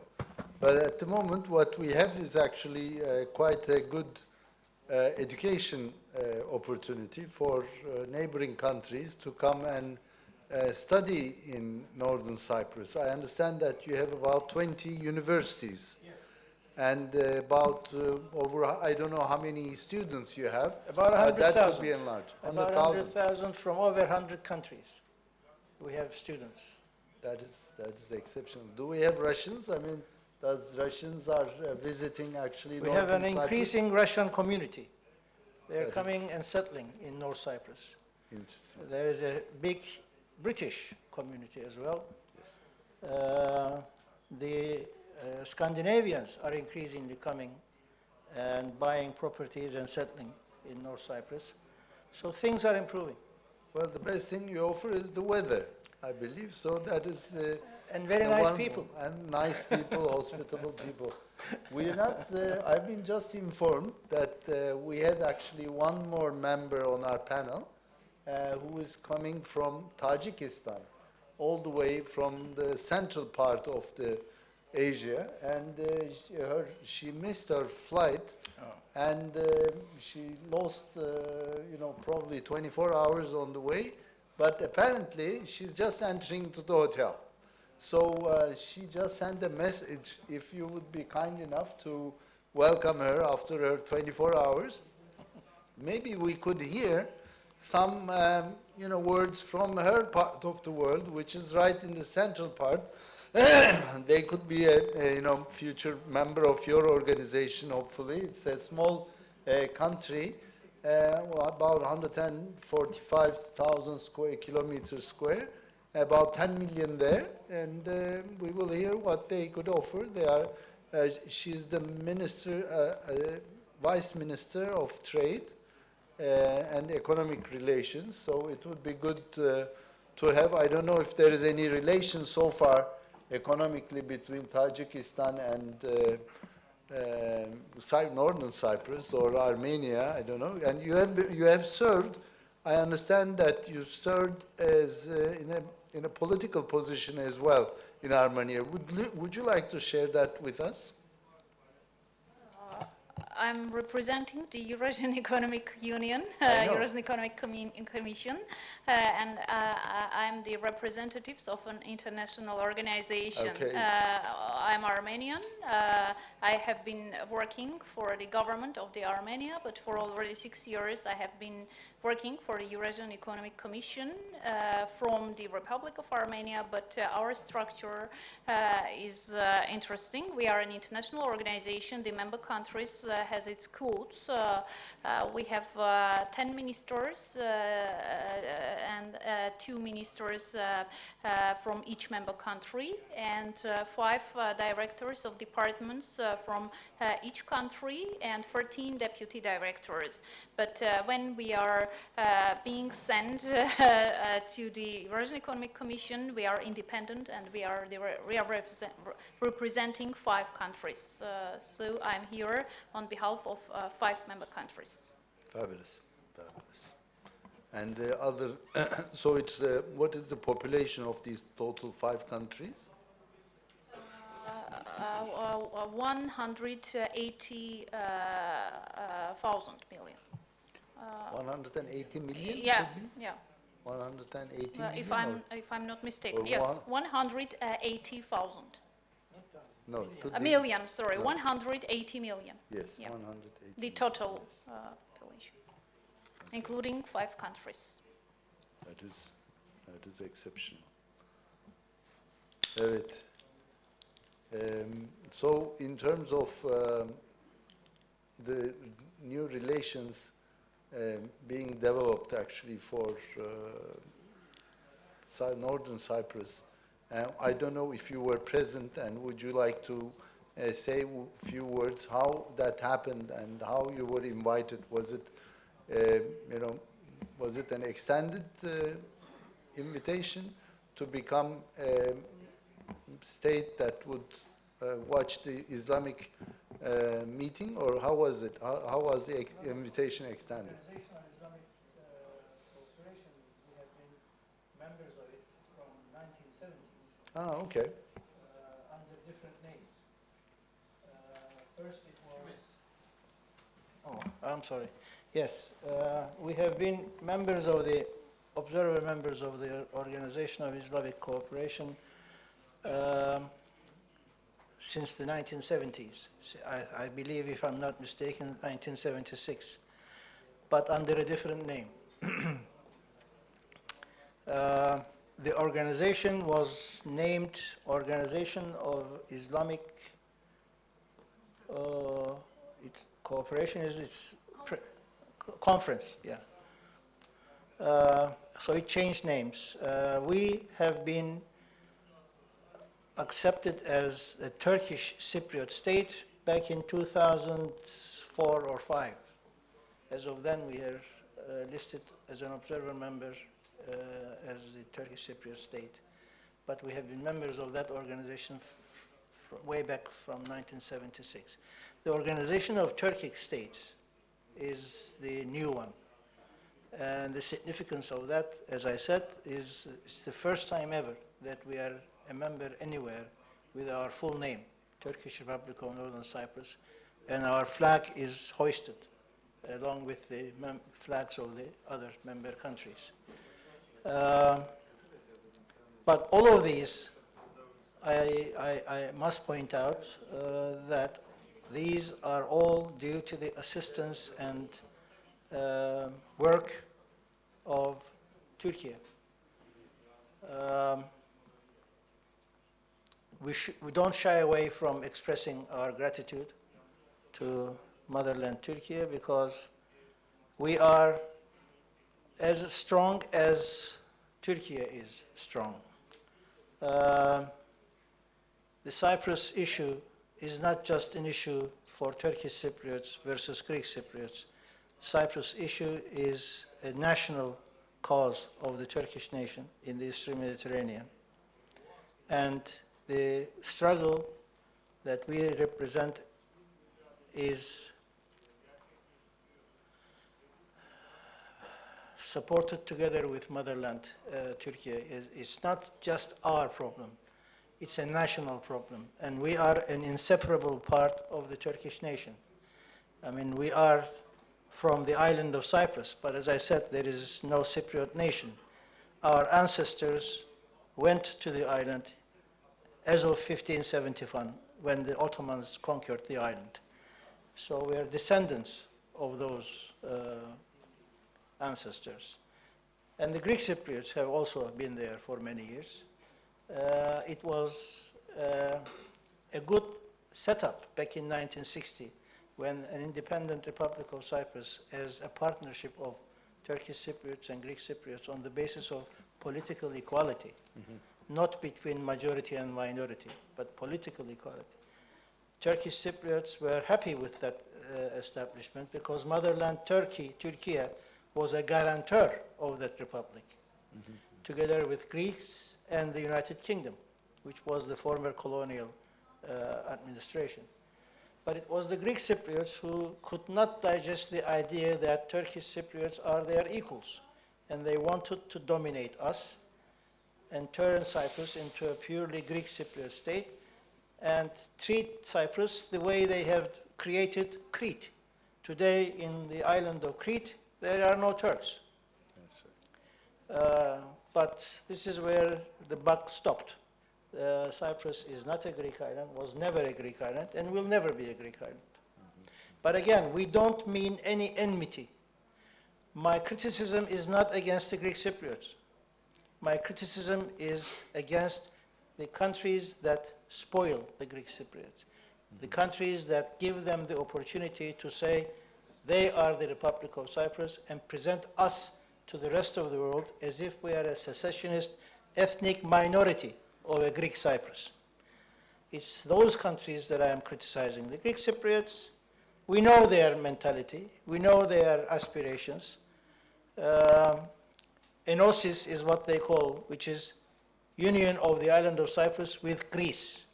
That's what they are striving for all these years. It hasn't changed. Now they have basically achieved enosis. How? By their membership of the European Union.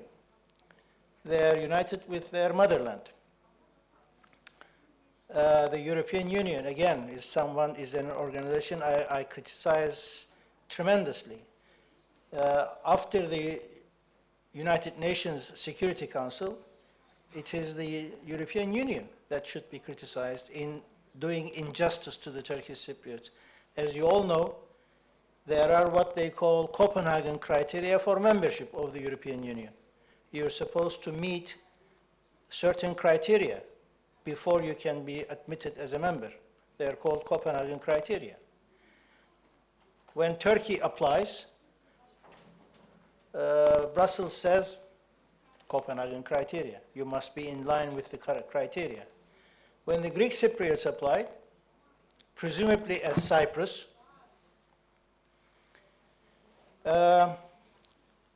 Brussels forgot that there is an unresolved Cyprus problem, that there is a border going across the island east to west. There is a North Cyprus, there is a South Cyprus, that there are UN troops on the island since 1964,